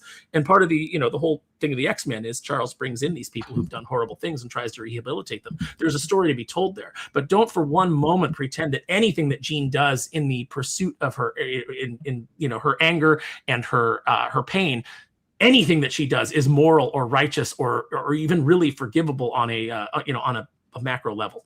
Thank you. Well, I had to debate Dion with that shit when we saw it in theaters. He's like, blah, blah, blah. And I was like, how could the X-Men be justified moving forward? Because if all of a sudden they're not misunderstood, she's like on the level of like an early Marvel terrorist type of thing. Like, she is a bad person. If she gets her comeuppance and gets redemption, I'm on board. But if she gets away with it scot-free because it's the X-Men and she's young and she doesn't know better, that's a bullshit argument, and I'm not going to care about the X-Men. I have to see I haven't seen the movie yet, but everyone's like, "Oh my god, this sounds like the best thing ever." And everything I'm hearing, I'm like, "This isn't." It's just the Jean Grey stuff. The Spider-Man stuff is great. The Spider-Man stuff is excellent. Oh, it is 100% the best Spider-Man movie. I just don't see how Jean is redeemable at this point.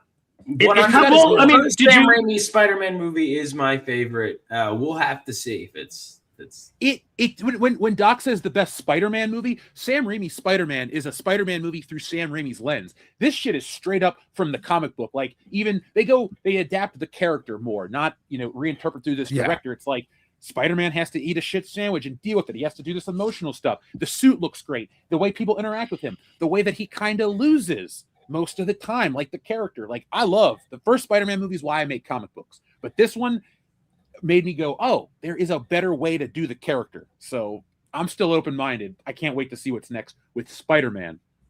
Sean Christopher says in the chat, he says Jean's also being set up for a Dark Phoenix turn when she is the big bad for the next major Avengers style film, and it'll make sense because we know she has it in her. That's all fine. I said that's a fine setup for the X-Men film. But what I object to is the idea that anybody is justified in the pain that they inflict on other innocent people because of their trauma. It's a very kind of like modern audience idea that your trauma justifies what you do to other people. That trauma is the worst thing in the world. It's not. Everybody on this world has trauma to varying degrees. Many people don't go out and shoot up a school or it's not acceptable, and we need to make those very clear moral distinctions. It's like at the end of WandaVision, they'll never know what you sacrificed for them. No, you mentally tortured people and held them prisoner. Yeah, but she got her feelings hurt, Aaron. It's okay. Yeah, I know, and that's the thing. And that's like, look, I know it's a very feminist idea. We can't debate this one for 25 minutes. Okay. 24 Why not? Max. Why not? It's more interesting than lanterns. Well, hold on, Aaron. We'll continue it on Tuesday night. We haven't made it. Aaron Rowland says they could say that Magneto, that Hydra took him and then had him in the lab. Absolutely. Yeah, again. Yeah, a lot of ways to do it. Yep. Logan Welch, hey Doc, when will you and Wes review The Queen in Black and all the books corresponding with it? They're super. Every single one. You would like them. After all, doesn't everyone love MJ Venom? Forgive me. Aaron's a big fan. We've reviewed Queen in Black, and it'll be up on the channel soon. But I would never make Doc read all of those books. Like, he would not be friends with me anymore. Wes is not a monster. Yes. Well, I think Jeff has to take off now. Yeah. Guys, thanks for having me. I definitely want to come back when I'm able to stay for the longer stream. It's just I got to take care of some stuff with my mom. But folks, Vaughn's going to be joining us on Tuesday. Hopefully Aaron will be there on Tuesday. We can continue these debates over on WCBS. But check out here's my cheap plug. Stealing Solo 2's out. Grab it. There you go. But guys, I got to take care of some business. I will see you guys soon. Wes, thanks for having me, buddy. Later, buddy. See you Tuesday. But no, I don't think that Queen in Black is great. I've read 3 or 4 of the books so far, and I haven't found a winner yet, unfortunately. But Doc was not impressed with episode 1. I'll give you that spoiler, or with issue number 1. I do like that Marvel is so out of ideas that now they're just taking ideas from the video games that other people are writing. Yeah. We're getting a lot of those, what is that, Marvel Rivals books as well. So it's happening. Mm-hmm. What's that? Webslinger says, Vaughn, do you think it's hard to write super speed, or do you think super speed is an overpowered superpower and hard to write? That's a great question. I've thought about that a lot. Actually, my friend who's writing the book of my universe, Bats, he was like, you got to make sure you put some limits on the super speed. And I've definitely thought about that a lot. Because nobody wants a protagonist that wins everything, especially me. It's and so I have definitely put limits on my character's super speed, but I do find that super speed is one of those powers that more than super strength, more than invulnerability, can easily just ruin everything. But it can be a great crutch. But to me, I like to put limits on my powers, and I like to amp up my villains and be creative with the scenarios I come up with, so he doesn't win everything. But Galvanite, I will say my character definitely has limits. Like lightning-based powers is he has lightning powers and super speed. I put limits on his powers. I also basically have it where his lightning speed uses up electricity, so does his lightning powers. So he has to kind of balance the two. To me, it is hard to write, but like most powers can be hard to write. I'm always trying to think of ways to put limits on it or ways to make it harder to stack up against. I also think the hardest thing about super speed is that technically, if you were using super speed, everybody that you ran past would atomize because of the density and mass. They did it like in the first season of The Boys. I think they did a job with A-Train, showing like the inevitable result of this superpower, the impact you have on those around you. I thought that was really well done. You know where else? You know where they did it better, Sully? Is in The Boys comic. Really? Oh. Yeah, that's actually where the show comes from and where that moment came from. You don't say. Yeah. A funny book became a movie? Comics, kids. Whoa. Yeah, I mean, Actually, kids, don't read that one. Don't read The Voice. Don't read that one. That's another thing too. Is like you have to, at some level, accept it, because if we're doing that logic, he'd be like he'd have like the fucking his eyes would be like going crazy. Like He'd have to have a windshield, a face shield. He'd have to have invulnerable skin, and so it's kind of like with most powers, you got to think about it. Even too, you know, that's just kind of, I guess, sometimes you have to just do comic book logic, which means there's flaws in it. I know it sounds weird, but it's nobody changes the tires on the Batmobiles, guys. Right, exactly. It doesn't exist. That's not true. That's how Jason Todd was discovered by Except for Batman. Jason Todd, He wasn't changing the tires. He was stealing them. He was stealing his wheels. Next, we've got Loyal CG Guy. King Lord Ethan Van Sciver exposed all you grifters on Lanterns. I haven't watched it yet, but he was right about Supergirl. It's fantastic. 8 out of 10. I'm looking forward to watching Supergirl. Okay. I didn't watch Lanterns or Supergirl. I'm not going to talk shit about them. I'm watching Lanterns today. What's the grift, though? Thanks for thanks for contributing $5 to the grift is what I have to say. Yes. Alive. Well, he says he hasn't watched it yet and gave it an 8 out of 10. So I feel like there is some level of this is an ironic smart super answer, right? Yeah. Yeah. I like it. Supergirl was 8 out of 10. Listen, here's the thing about Ethan and Lanterns. He has a vested interest in them doing more episodes. Because if they use anything that he touched, he gets a fat check. So is that a grift? I mean, it could be, depending on how you look at it. How you want to look at it. If he liked Lanterns, good for him. I didn't personally like Lanterns. I didn't think they did a good job with the lore. Mm-hmm. I wanted to like it. I liked the first minute when he's on the TV watching it. Yes. And then I liked the shooting the apple on the head. I thought that was really cool. And then as a dad, that's pretty weird, man. You start shooting guns. Yeah. See, I didn't think it was moral at all. It sounds well, even later when he's like, don't aim. I learned that from my dad. And I'm like, your dad didn't aim?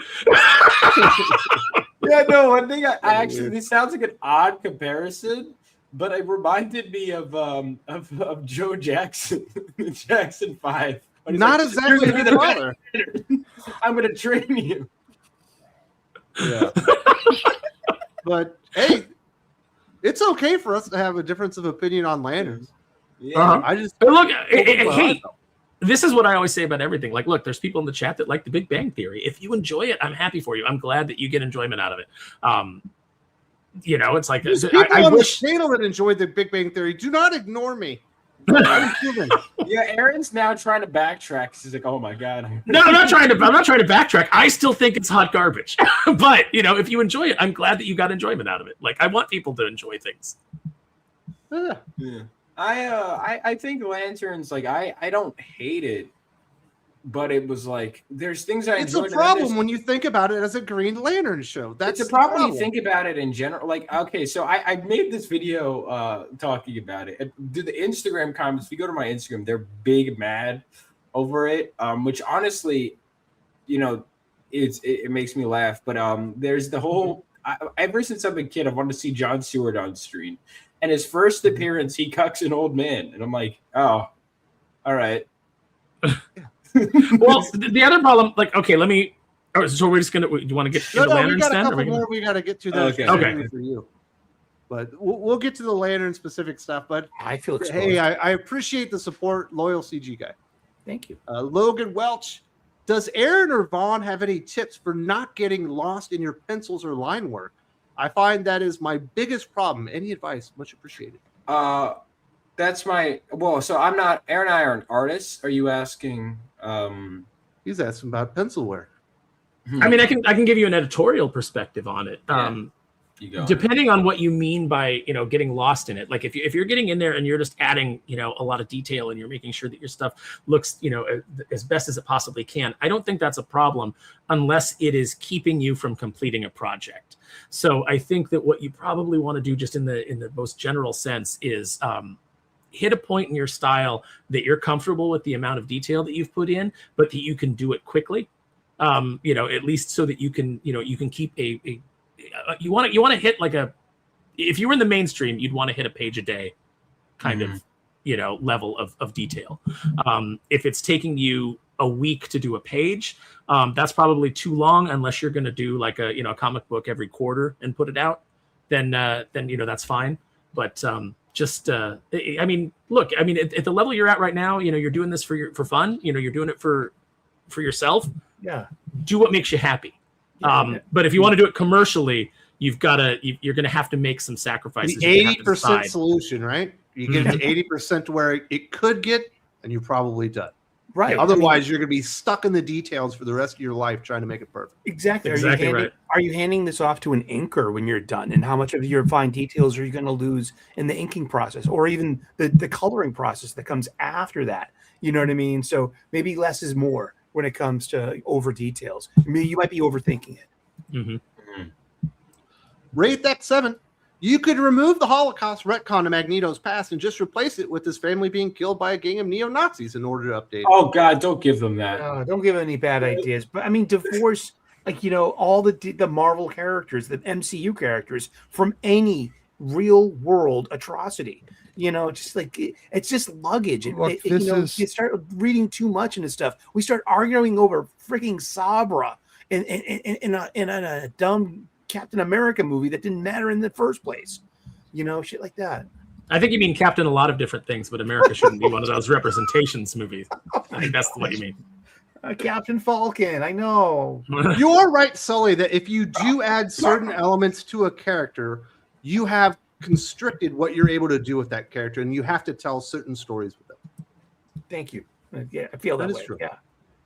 Otherwise, people will piss and moan on social medias about you. Well, I'll tell you. When you make a character representative, it definitely on a corporate level, it limits what you're allowed to do with them. Absolutely. I can understand that. I just feel like once they get rid of that, they're gonna just do the most cringe metaphors, whatever. Yeah. Is one of my main things. And it's like, you don't understand. Like when you give them the freedom, okay, but what are they gonna do with that freedom? Or this is. Battlestar Galactica is a wonderful show, the newer one. Now they had this thing on New Caprica where they had the occupation of the Cylons on the Colonials. The only thing that's changed in culture and in news has been the values of who was oppressor and who was oppressed. Though the story remains the same, and it remains a giant metaphor, and it remains about behavior and how people treat each other. But now we put these values onto it as time marches on. So whatever the intention was originally, a lot of those values have flipped over time just because of modern culture and the next generation. They're going to read something else into it. The Web Slinger says the one critique about super speed is that speedsters could solve anything in 5 seconds. Thoughts on this? Yes. Not inherently. No. If a super speedster had to read something and get some details, he would literally set a book on fire going so fast and creating friction. Not when the book is protected by the Speed Force, Wes. See, this is what I'm talking about. The rules can be adjusted in real time. So not necessarily. It's like any other. Plus, he probably has to consume 15,000 calories an hour just to keep up with the super speed. I love that. I was going to mention that, Mike Barron's approach to Wally West in 1987 in his carbo loading. You know what I mean? He could only run up to 800 miles an hour, and he had to eat all the time because he's always burning calories. Yeah, I think that stuff like that you can always come up with blocks. Even just within seconds, we come up with different things. So it's kind of in a way, it's like every other hour you can really just do. No, but you are kind of limited on villains. That's why they're smart with Superman. We know that he's almost as fast as the Flash. He can go in and race with him, but most of the time he's not using his super speed unless he's just going somewhere fast. Yeah. Otherwise, he would solve everything in a second. Well, you can also say that not being surrounded by the Speed Force, he would make people explode if he used super speed against them. The Speed Force is an out for a lot of these problems that fans will ask. Listen, you have to powered by metachlorines. Everyone knows this. You have to suspend disbelief to read comic books. I don't know what else to tell you. Until Batman 89, when they gave him a grappling hook launcher, Batman used to just throw a batarang with a rope to swing around the city. Is that possible for a human, even at peak condition and training? No, but you go with it because it's a comic book. I think the Weren't you Speed Force crapping on a is. movie because it wasn't accurate enough? Like Total Recall?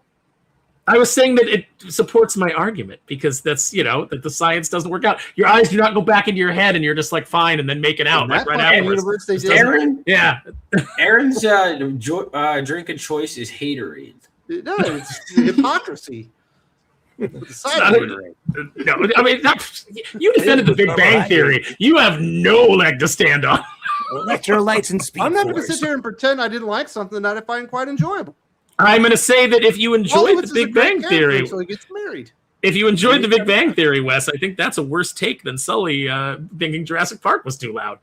No, it's not. Sully laid out an argument as to Big why Bang that had happened for 11 him. seasons. Obviously, it was very, very popular. And Yeah, Sully nobody thought ever Spider-Man 3 was broke better than appealing. Spider-Man 2, which is a perfect movie. Nobody Isn't it? ever goes broke appealing to the lowest common denominator and producing something that is completely unchallenging.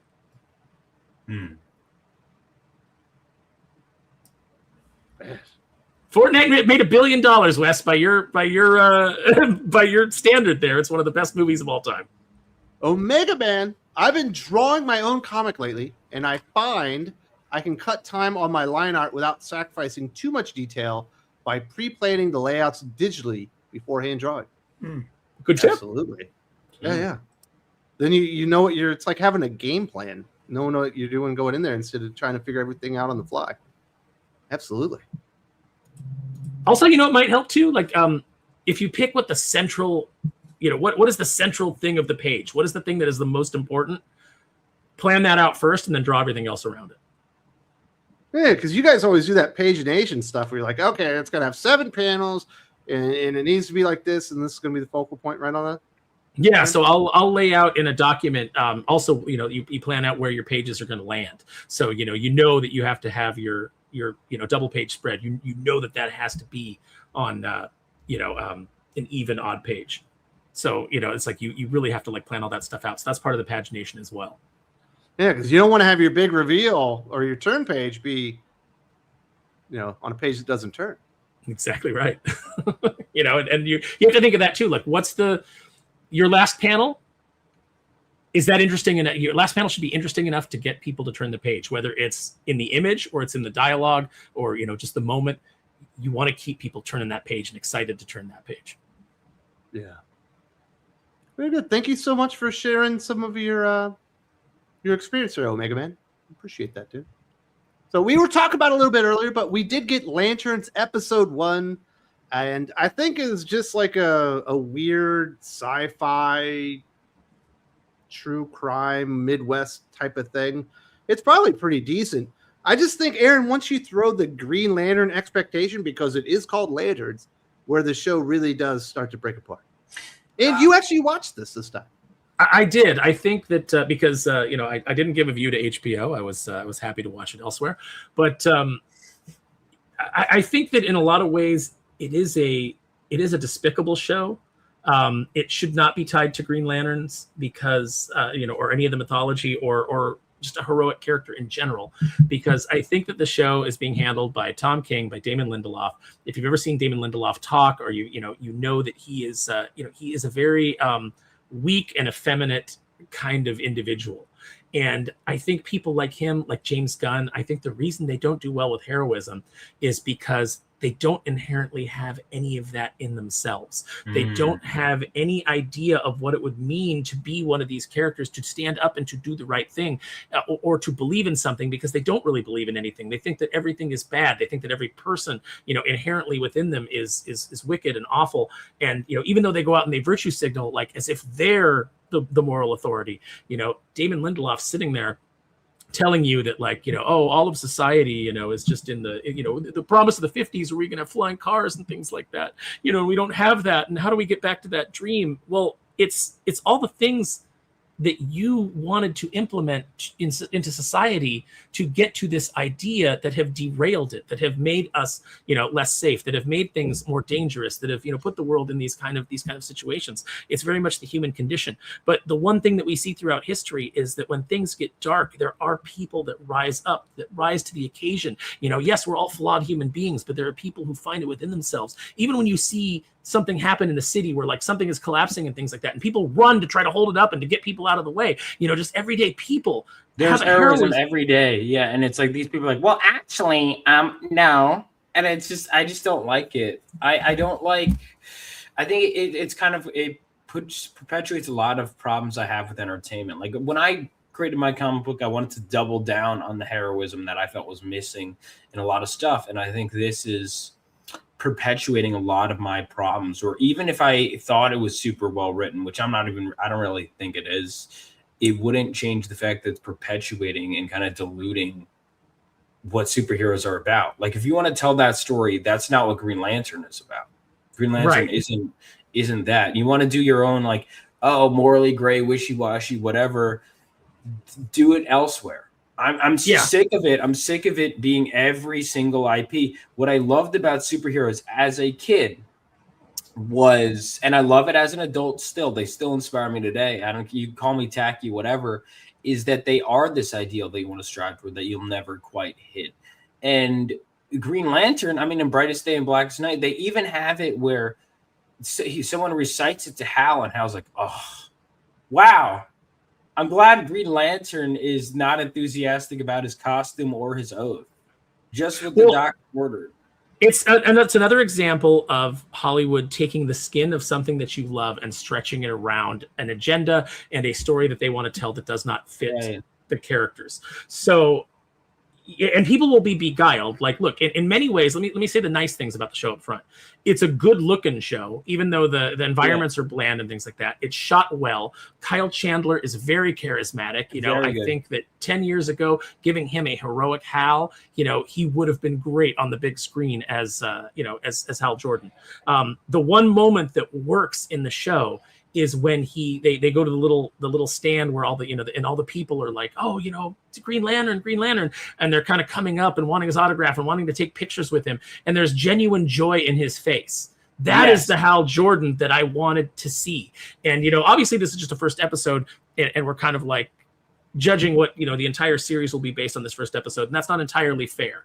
But as Doc often says, the best predictor of future behavior is past behavior. And we've seen what Damon Lindelof does with shows. We've seen what his worldview is. We've seen the cynicism that he bakes into every character, into every story that he tells. And we've seen how this mystery box storytelling that everybody still gets beguiled by, which, you know, it's like, look, we all know what you're getting with an M. Night Shyamalan film now. You guys need to realize what you're getting with a Damon Lindelof or a J.J. Abrams mystery box show. You're getting a bunch of stuff to hook you in at the beginning and make you interested and get you theory crafting. Like, oh, what do you think this means? What do you think this will...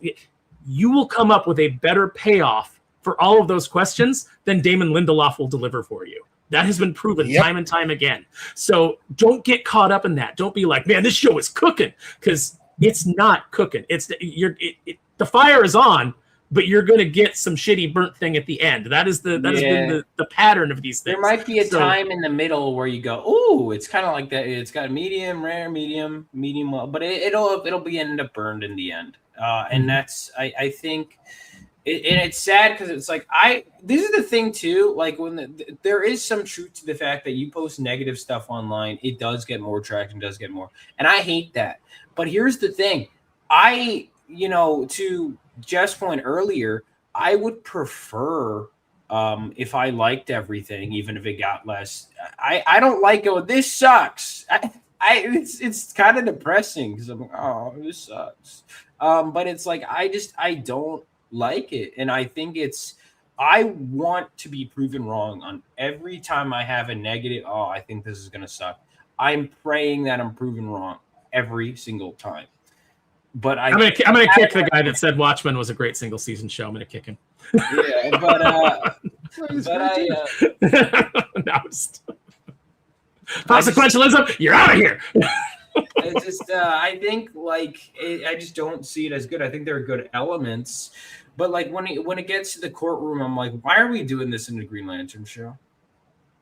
Oh, these scenes in and of themselves are like, there's a lot of things in the show that are, like I said, I named the things that I thought were good. I think the cinematography is good. I think Kyle Chandler's good. I think that one scene of Hal Jordan being hailed as a hero was good. And I think the opening where he's on the news is good until it becomes John's dad takes him out to shoot an apple off his head, William Tell style. Now, maybe that's going to play into something, but like I said, we know where this is going. We know who Tom King is. We know who Damon Lindelof is. We know that the payoff is not going to be good. That's a good observation. Yeah. Mm-hmm. I mean, it doesn't matter what we want out of this. We see the chefs. We should know what's going to be on our plate.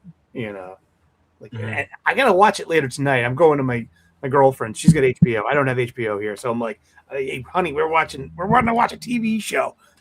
I think I'm interested in what on she's Blockbuster. Oh, cool. Mm-hmm. Oh, thank you. All right. And again, remember that the entire purpose of this show is to tear down Hal Jordan to build up Jon Stewart. Stewart. This is the problem is with white guilt liberals like Damon Lindelof. Mm-hmm. The only way that he sees that you can elevate a black character or have a black character mean something is by tearing down the white guy, because that he has to stand on the shoulders. Jon Stewart is a great character. I love Jon Stewart. He was my first Green Lantern. Yeah, he's fantastic on Justice League Unlimited. He was a lot of people's first Green Lantern. Jon is a really good character, a really good guy, in the comics. And to have the idea that you have to tear Hal down to make Jon great just shows how little they think that Damon Lindelof himself, that Tom King himself thinks of Jon Stewart as a character. Yeah, he can't possibly be great unless the white guy is bad. Right. This is a common thing with a lot of white guilt liberal white people, and it's the belief that the pie is static, right? And the only way for the underprivileged character to get their space is by taking other people off. Taking them off the board. Like I heard Kurt Busiek years ago say, well, we need to take the white characters off the stage in order to make space on it for these characters. And I'm like, fuck you, dude. You're an idiot. That's not the way the world works. It's never been the way the world works. This is some absolute horseshit, just absolute nonsense about the fact that nope, you can't. Nothing can be. You can't create something of nothing, something of value out of nothing. You have to take in order to give. And if you believe this, Damon Lindelof, if you believe that a white person needs to be pushed aside so that the black person can be elevated, why are you on this show? Why did you not step aside and give that check to a person of color that should step up and write this show? Why does it never come down to you? Why is it always you taking things from other? Because this is the socialist mindset of these people. You have to. I'm not going to give anything up, but it has to be taken from somebody who's not me. Damon still needs to be in this show. He needs to take that space so he can tell this black person's story. Dude, and then the Manhunter doing some kind of like socialist talking points too. Do you remember that? He's kind of like, the least fortunate people. It's like, okay. Mm-hmm. He's like, it's like I said, it's all they'd have my Tommy worldviews. You guys are getting the message. You're getting the skin of the thing that you love stretched around the message that they want you, the propaganda that they want to put in your head. Hal Jordan is supposed to be based, which means they're going to make him a bad person. Mm-hmm. Or he's going to, it's like, and another thing too, I knew who Jon Stewart was. He was just the Green Lantern I knew first from the animated series, right?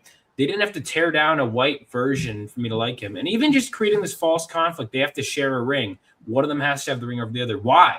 Why can't we have both? This is one of the few scenarios where we don't have to do the mantle, and they made it into a mantle thing, where it actually authentically makes sense for there to be the black version, the white version, and they're not replacing each other. And that Stop tapping! Stop tapping! It seems like you're doing the Drew. You're doing the I'm making my point. And is it picking up on the mic? Okay. Yep. Oh yeah.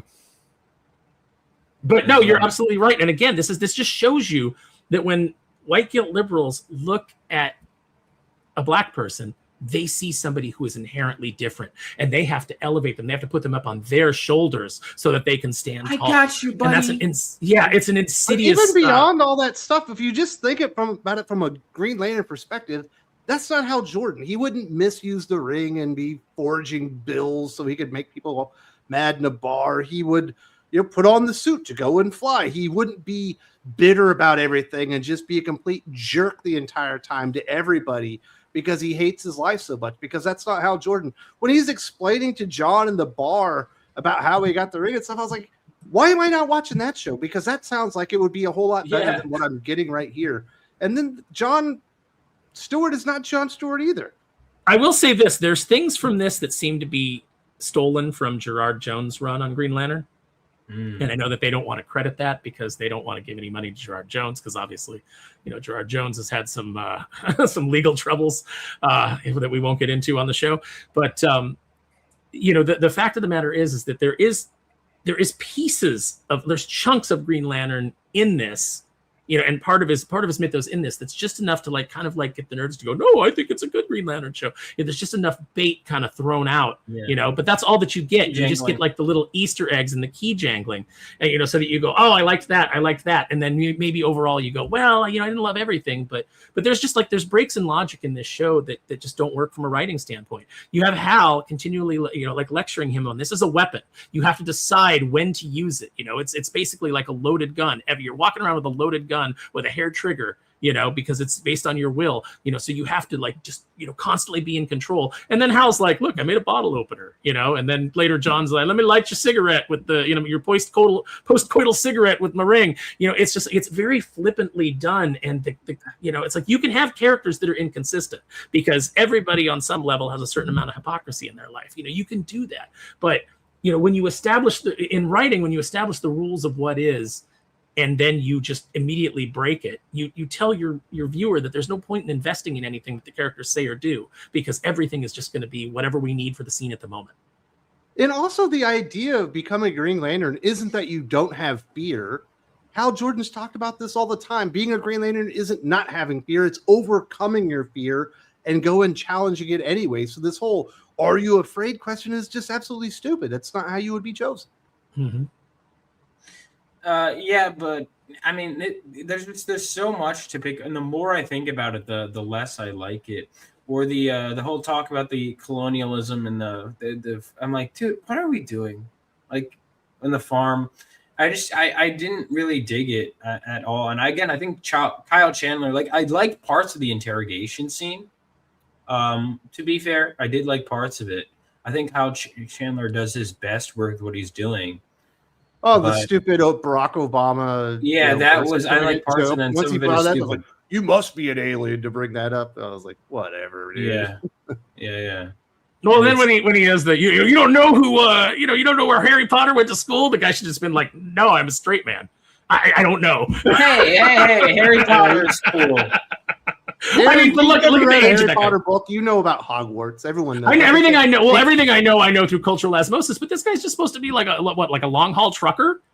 I can guarantee you there are. I know that you tell us more. What do you think about the long road Midwest are simpletons, and we don't know anything, Aaron. But we have heard of Hogwarts. Listen, I have nothing but respect for.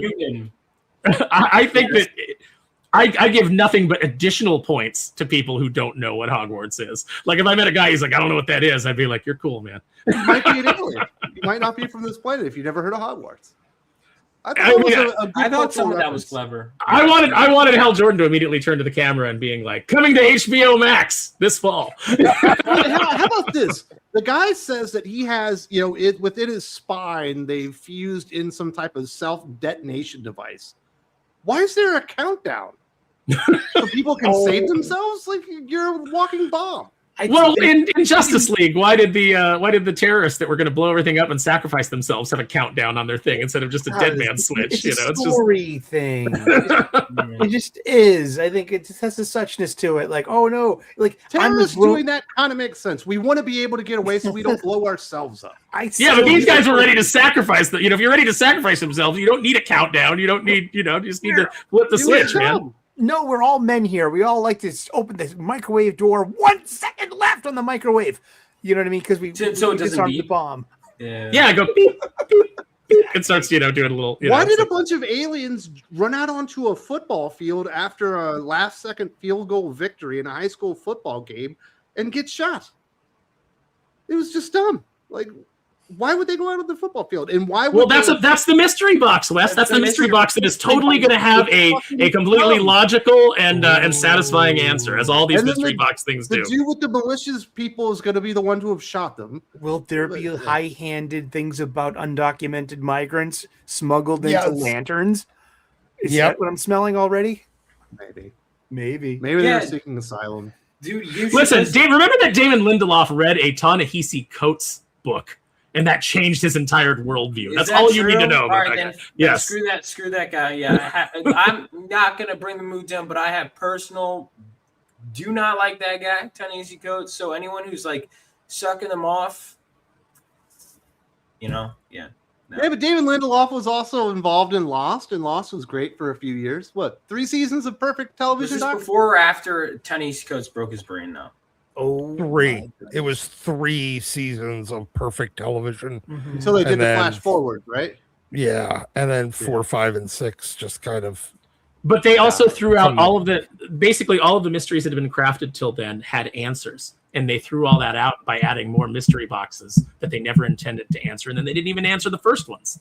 So, it's one of those things. Again, they hook you in. They make you do all the theory crafting. That's why Lost was so popular. Because I wasn't immune to it. I was working at Boom at the time, and we would have a meeting the day after every Lost episode premiered, where we would go in and for 15, 20 minutes we would sit around and we would what do you think this means, and where do you think this is going? It's like same thing was happening at Stratcom in Omaha, Nebraska. Yep, it was fresh and it was new, and it was you had an idea that maybe these things were going to pay off. Much like when you watch the X-Files, you thought that Chris Carter had a plan for everything. There, dude. That's right. Like, what it means? What was that? What was that smoke thing? It's like the fucking symbols. Look, once they killed John Locke, that show was there was John no Locke coming was back. a hero. Mm-hmm. I guess they didn't realize. Maybe Lindelof had a part to do with that. I don't know. Well, they came in later, so they took a bunch of stuff and they added a bunch of their stuff that had no meaning. Well, Lindelof was there early. You're thinking Brian K. Vaughan that came in later. Yeah. Oh, okay, but he and Hughes didn't have complete control of it until at the beginning.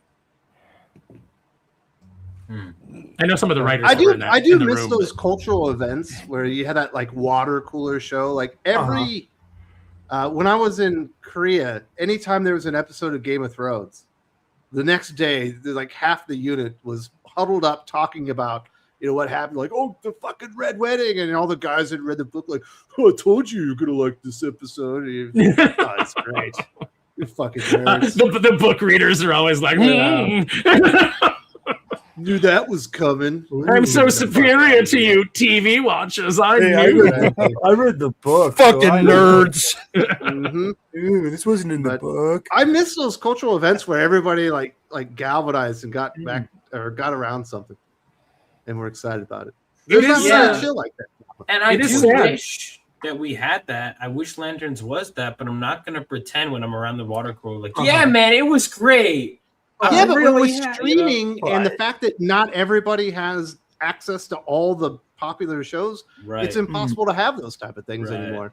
Right. It's been all decentralized and fractured when it used to all be on OTA. Mm-hmm. Mm-hmm. In a way, I think that maybe that's contributing to some of the the disparity in our culture is the fact that we don't have shared cultural experiences anymore like we used to. There's not things to really rally around. No. Even if we had 9/11 today, do you think the whole country would rally around each other? Absolutely not. No, let's do this. No, half the country would be condoning it, and I say that as in college, I'd have people because I lost my dad 9/11, and I've had people literally look at me. I'd be like, "Yeah, this is pretty." They'd be like, "Yeah, but there's some colonialism." And I'd have people look at me knowing that and just still kind of justifying it to me. So, we wouldn't even be united about that. I got an idea. They can go fuck themselves. I agree. But no, it is that bad. People are like, well, it's not that bad. But no, it is that bad. Listen, if this is the worst country on the face of the earth and, the country that has committed the most sins, there's plenty of other countries that you can move to. You can. Somalia is nice, I hear. Yeah, Somalia's Haiti, I hear, is beautiful. I hear Haiti's great already. Yeah. Yep. Until you want to send the people back there, and then all of a sudden it's a death sentence. No, I think it's a one-way ticket. Get out. Bye. You know what? There's so many people in the, and I meet them, as I travel. You meet people that came here legally, and they're trying to get their citizenship, and they're driving Uber, or they're working delivery or whatever. And I have conversations with these people, and I think it's good to have those conversations, because you realize there are people that come here the right way, that want to contribute and want to build a better life, and are very grateful and thankful for the opportunity. It's like I talk to a lot of these immigrants that come over here legally, and they're like, yeah, I'm working on bringing my family. I have this job. It's not the best job, but it's paying my bills, and it's letting me set money aside so that I can bring my wife here. And I meet so many nice people in this job, and it's like they're so grateful and so thankful. Can we take all of these people that come over here and are like deaf to America, and we need to transform your country into the shithole we left? Can we take those people out and bring over more of the people that are like, I'm American now, what can I do to help? Well, I think the first way to do that is by, if you ever go back on vacation to the place you are fleeing from, you're claiming asylum. Can't come back. That's an interesting thing. If and I'm always you don't go to vacation from the place you're terrified that you'll go back to because they'll kill you. You don't go to vacation there. Right. All right, let's get back on land, Yeah. fellas. We lighten the mood here. We'll find out if the Sorry about manhunters are The going to be movie Lanterns. sub-ins for ice or something like that. It's good. It's going to happen. It is going to happen. Yeah. But if this is only episode 1, and we have 7 more episodes to go, so 7 more great conversations about this kind of content. But yeah, that's what I think. And if anything, they're more simple in this episode because they're honeypotting in. So I think it's only going to get more heavy-handed as the show goes. Well, yeah, because you got to see his transformation into becoming Parallax. right. And Watchmen was completely heavy-handed by the end. Too, Yeah. the He's TV going to be show. completely jealous and upset that John feels like he should have the ring and he's not worthy, and he's going to sabotage him and do all kinds of stuff. He's gonna have And by the end, imposter it'll be revealed that syndrome. he's actually Parallax and he didn't die. He faked his own death, and he's misusing the ring. and all the setup about like aiming and shooting. He's a sniper now. Ever since Justice League Unlimited, John Stewart's a U.S. Marine sniper. Before that, he was a civil engineer. He used to draw plans and build an architect and build stuff. I'm not sure that he is a Marine in this one. It's clear that his father was, but Okay. I don't think they ever really fleshed out his background. Mm.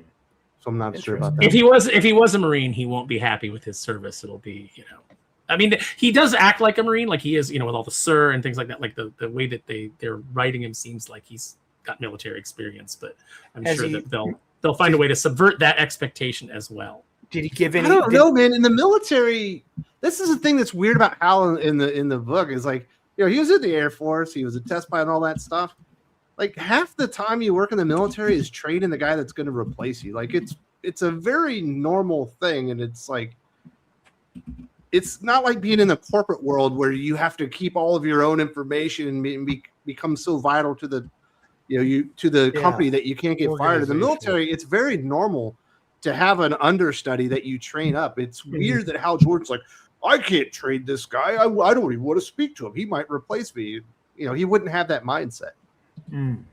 Again, it's creating a conflict that's completely manufactured for no reason. It's not there in the comics. It's not there logically. Wes, it's a false conflict. Are you telling me that a bunch of lefty Hollywood types don't understand how the military works? Tom King should. He was in the CIA. He was stationed with a bunch of army guys in Iraq or whatever. You think he'd fucking have an idea of that? But it's not really all that present there. But there's natural conflict between John Stewart and Hal Jordan within the comic books. John being a more by the book kind of guy, and Hal being a little bit more of a maverick, going outside the confines of the restrictions of what he's supposed to be doing if he feels like that's what needs to get the job done. There's all kinds of conflict that are naturally brewed there between the two characters. It's just not in the show. They just had to make some bullshit up. Which I think they're doing they're doing Aaron Pierre a disservice too, because I know what they're doing. They're telling him like be stoic. But it's just a bad thing for you to do with because it just makes your character bland. He's so far in that first episode he's a block of wood. Yeah. He's an asshole, block of wood, being a smart ass and lipping off and all that kind of stuff, but whatever. Did you like the AI Hal Jordan, Aaron? No, I don't think that works narratively either, because he comes out like, oh, we're monitoring this situation. But then like a minute later, he's like, but I don't know what's going on. And it's like, so does the AI monitor? Like, what does it do exactly? Like what you're setting it up to do doesn't make any sense. And by that point, I was kind of like, it was hard not to look at my phone because I was just so already kind of like out of it. You could have, but there's scenes there where it's like, just as an editor, I'm like, I would have suggested this. If you really want to have this scene, I would have suggested this change to make it work. Like, what would have been great? Think about the story that they're telling. When it opens up, it's been confirmed. He has outed himself as the Green Lantern, that he's a cosmic police officer charged with protecting Earth, because that's in his sector. The entire world knows this, and he's seen as a hero. When he goes to the fucking taco stand, everybody wants his autograph. It's the Green Lantern. It's the Green Lantern. It's the best scene in the show. Best scene in the show. I agree. Yeah. He goes to Nebraska, and the lady's like, "This isn't your jurisdiction." He's like, "Those are aliens. Couldn't be aliens. Why would the alien police officer even suspect? Why would she go against him?" Then he goes before the judge. "Oh, you're doing an investigation? Who are you doing it for?" He's the fucking Green Lantern. You know that he's investigating extraterrestrial stuff. It's already been established. You're just being a dick. It's almost like James Gunn's entire DC universe is just sort of cobbled together with no real consistent plan or through line, and they're just throwing shit at the wall. Basically, yeah. But that couldn't be true, couldn't it? Because they don't greenlight anything, Wes, until the script is perfect. But they establish things and then discard the ideas within the exact same episode. Yes, because they're idiots. Not through a conflict, but just through their routine storytelling. That is bad. Right. Well, but this is who they are. Remember, we just got done with a comic book line of X-Men that made the big plot that, hey, murder or the death of a character it can't be used as a dramatic piece. And then the first issue of X-Force is, the dramatic cliffhanger is Professor X got shot in the head. Like, they literally use death as in the first month. These people are fucking retarded. That's what it is. You got a bunch of idiots and retards running almost all scripted fiction at this point. Yeah. Basically. Yeah. We'll definitely want to hear from Sully next week. Sounds like he's going to get the He's going to get to watch the show. Sully's going to be like, I loved it.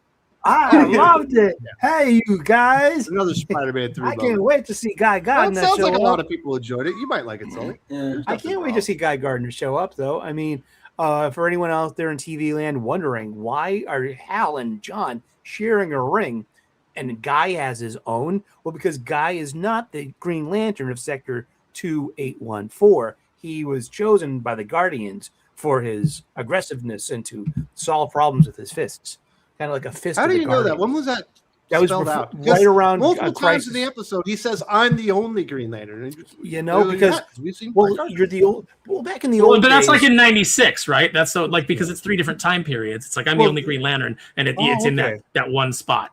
And I think that like they've said that like, Hal's going to be out of the picture because they've said that Guy has Hal's ring. So I don't think Guy is Green Lantern yet. Yeah, I don't think he's Green Lantern yet at the time when Hal says that. Okay, because Guy Gardner becomes Green Lantern. Regardless of what he was chosen, he becomes one right around 1985, around the first Crisis on Infinite Earths, because the Guardians needed a meaner Green Lantern, someone with an attitude problem. So they wake him up from his coma, and now he's got that attitude problem. And they give him the ring and that whole new look. Loved it. But he's not, he doesn't have a sector assignment. He's not. So, and back then too, there were only one Green Lantern per sector. So there was 3,600 sectors and one Green Lantern to patrol an entire sector of space. Yeah. Now it's 2. Jose the Beast says, "Why didn't the ring identify the guy as alien?" Well, they do explain that. They say that there are 14 types of aliens that can hide themselves and look as if they're humans. At least to human-based technology. He doesn't really mention the ring. Wouldn't that be But cool if I it was a think- Durlin? Bring that in. Yeah. Durlin's a shit. I think that was addressed a little bit. Yeah, I mean, look, I don't think it's the worst thing ever, but it's certainly not, like I said, it's perpetuating all these problems that I was hoping to avoid. Like what I liked about James Gunn's Superman was it seemed like, oh, it was proud to be a superhero story and everything. And to go from that to this, it's kind of like, what are we doing?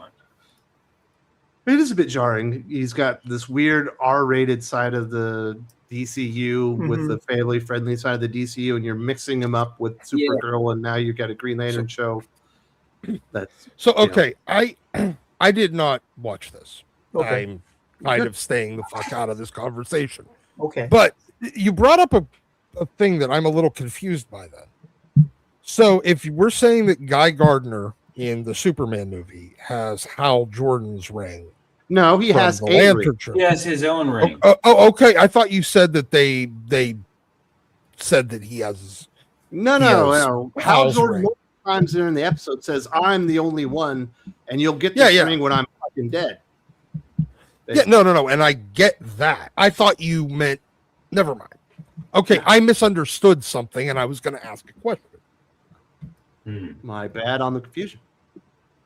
So we will see what happens next week. Aaron and I will continue watching Lanterns. Wait, And, what? We might make another video about it.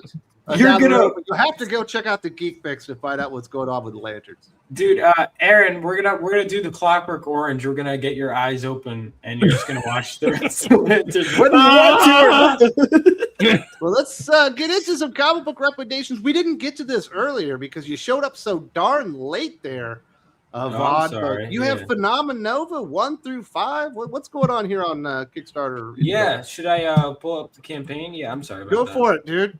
We're wrapping her up. So yeah, Phenomenova. We got issues 1 through 5 on my new campaign, and it's basically Phenomenova. For those that don't know, it's a superhero story set 20 years after World War III. I always say, kind of keeping it thematically appropriate, in an age of deconstruction, it's a reconstruction and reconstitution of the superhero genre. But this issue is the fun one. It's actually my personal favorite issue, issue 5, because we got the villain origin and we're kind of revealing his backstory.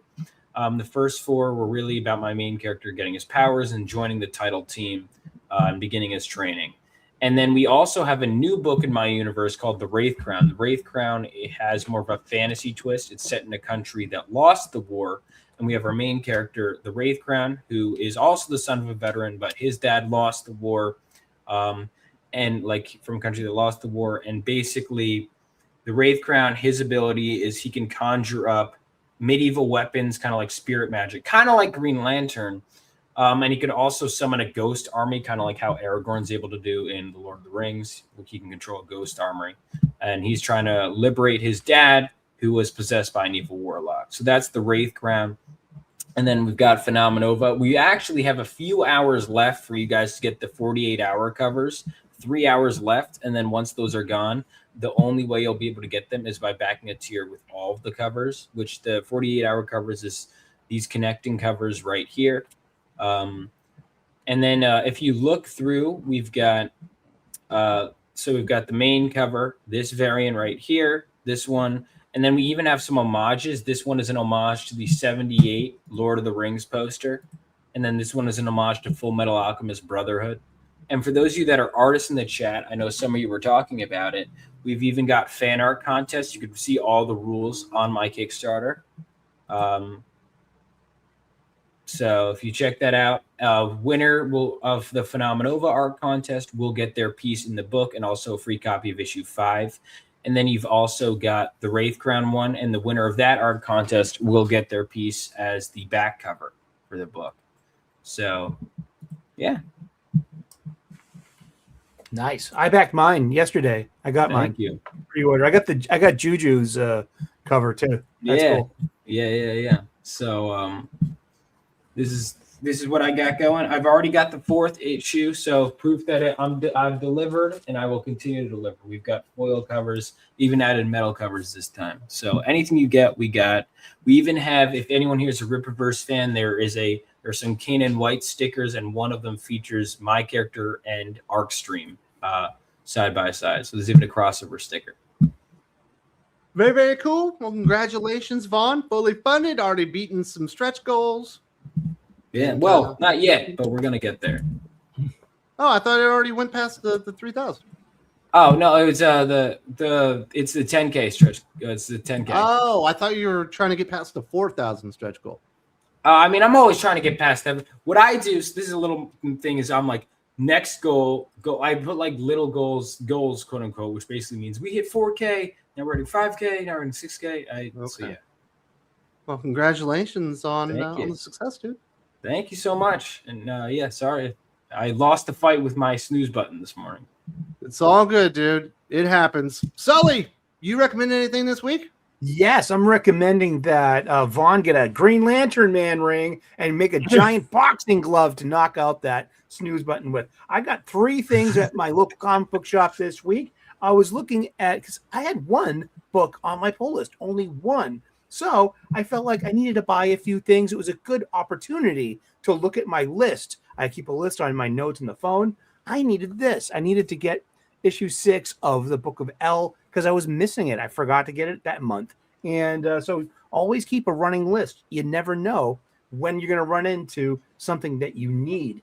My pick of the week is what's on my pull list. It's G.I. Joe Energon Universe, number 25. It's $4.99. It's 40 pages. And look at this wraparound A cover by Tom Riley. This thing is when Night Force meets the real Joe team, or is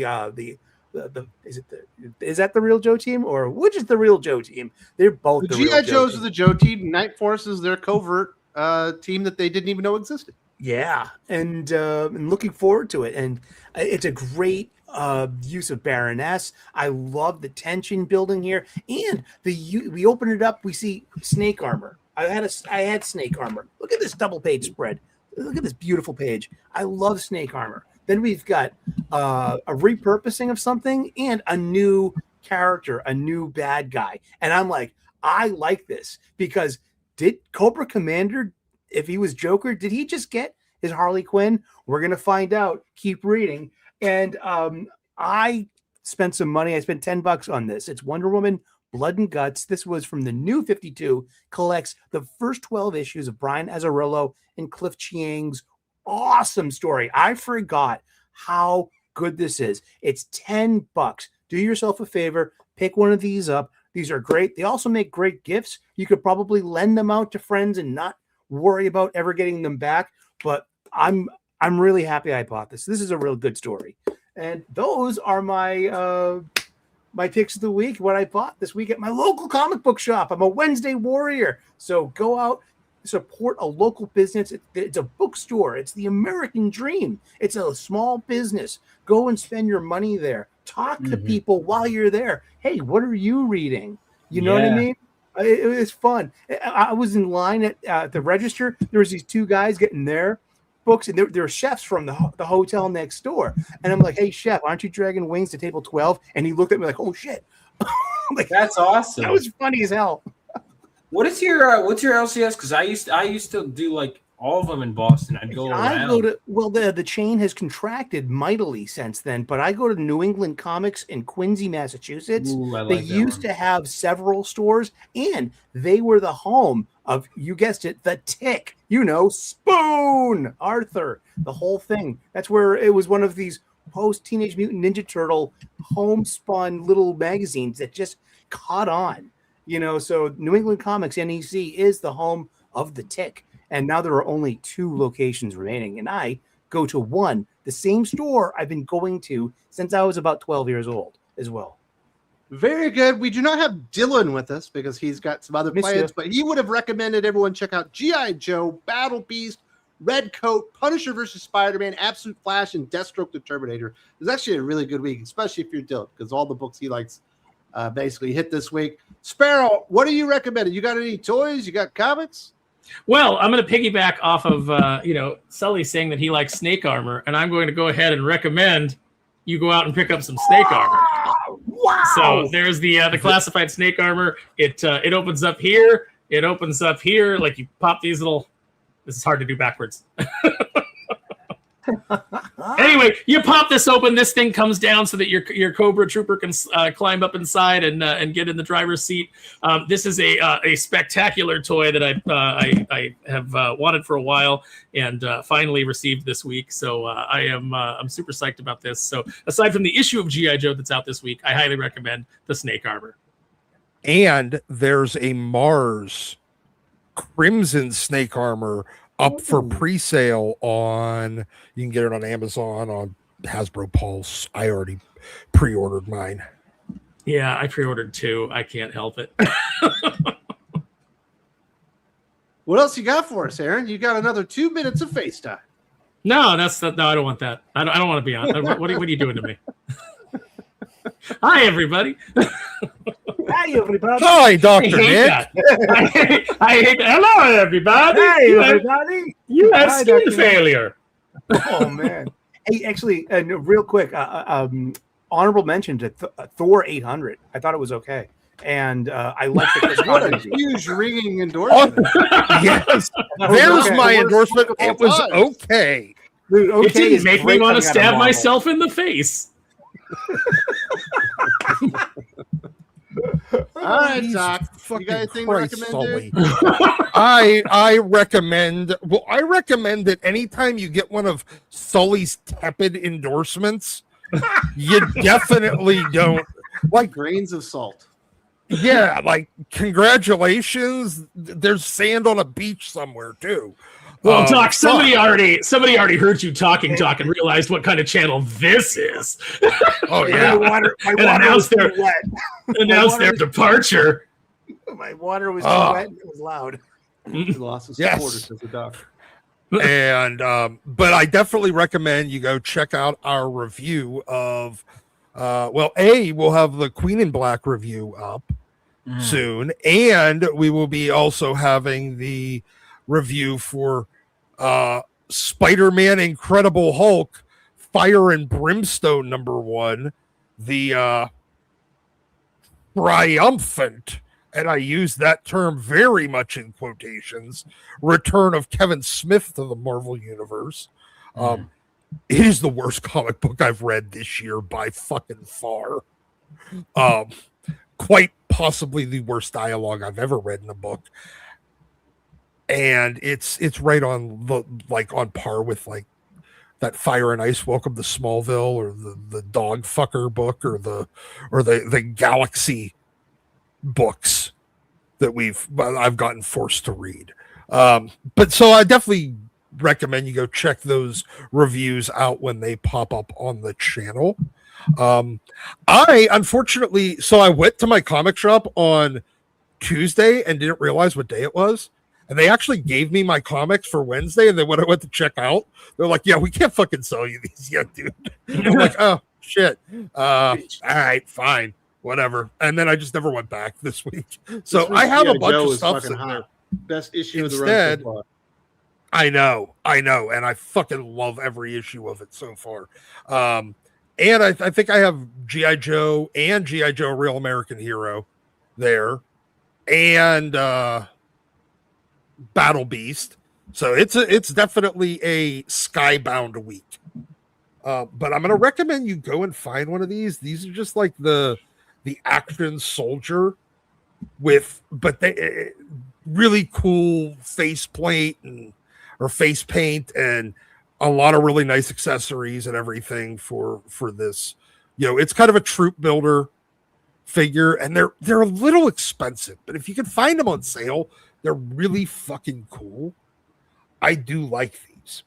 And then we're going to recommend some comics because I didn't actually get to my comic Days shop. of Future Past.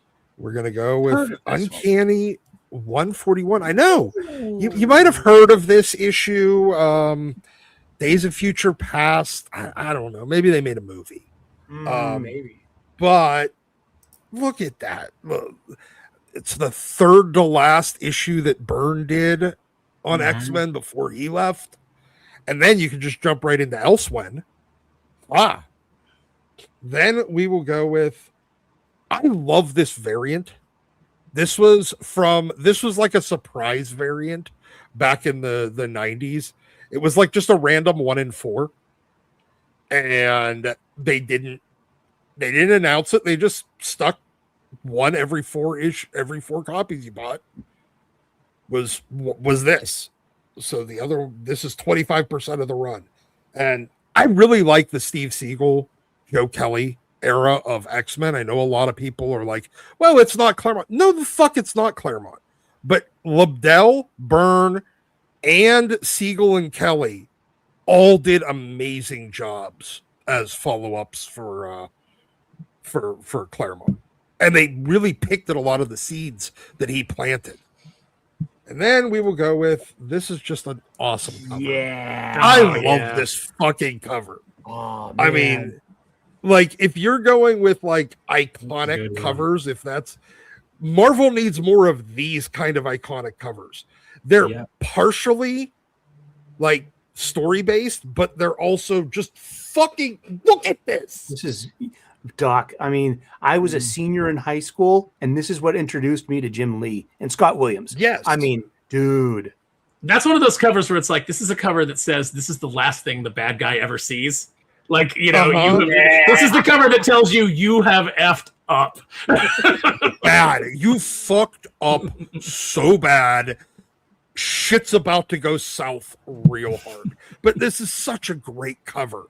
Oh, I love this cover. But and the last X-Men issue in the Extinction Agenda event. So there you go. Those are my recommendations this week. I just had a bunch of single issues from random times of Uncanny X-Men that I really like the cover of. Dave Miller says, I enjoyed the panel and discussion in chat. I can't always chat, but always pay attention to recommendations each week. Support your LCS. Well, thank you very much. I hope you had a good time. Thank you, Dave. Everybody was having good times in the chats, dude. Thanks for joining us. We got the best chat. We got the best chat on the internet. On the planet. Absolutely. We only offend a few people. But when we I know. offend, I make people leave every week. Well, apparently they were just dipping in because they were like, "Oh, what kind of channel this is?" It's like, okay, so you've never listened before? Yeah, it's pretty obvious that this is a free-flowing conversation with different opinions and different viewpoints, and that we don't discriminate. So sorry. Aaron is a very anti-discrimination. It's very good. Very progressive. Orlando International Airport, all these tourists. Oh my goodness. And there's a link to Phenomenova, not only in the chat, but also in the video description. If you'd like to check that bad boy out. I recommend you do. Again to Vaughn and certainly to Jeff Hicks for joining us. And we will see you all next weekend for the Comics Aficionados. Thank you so much for having me.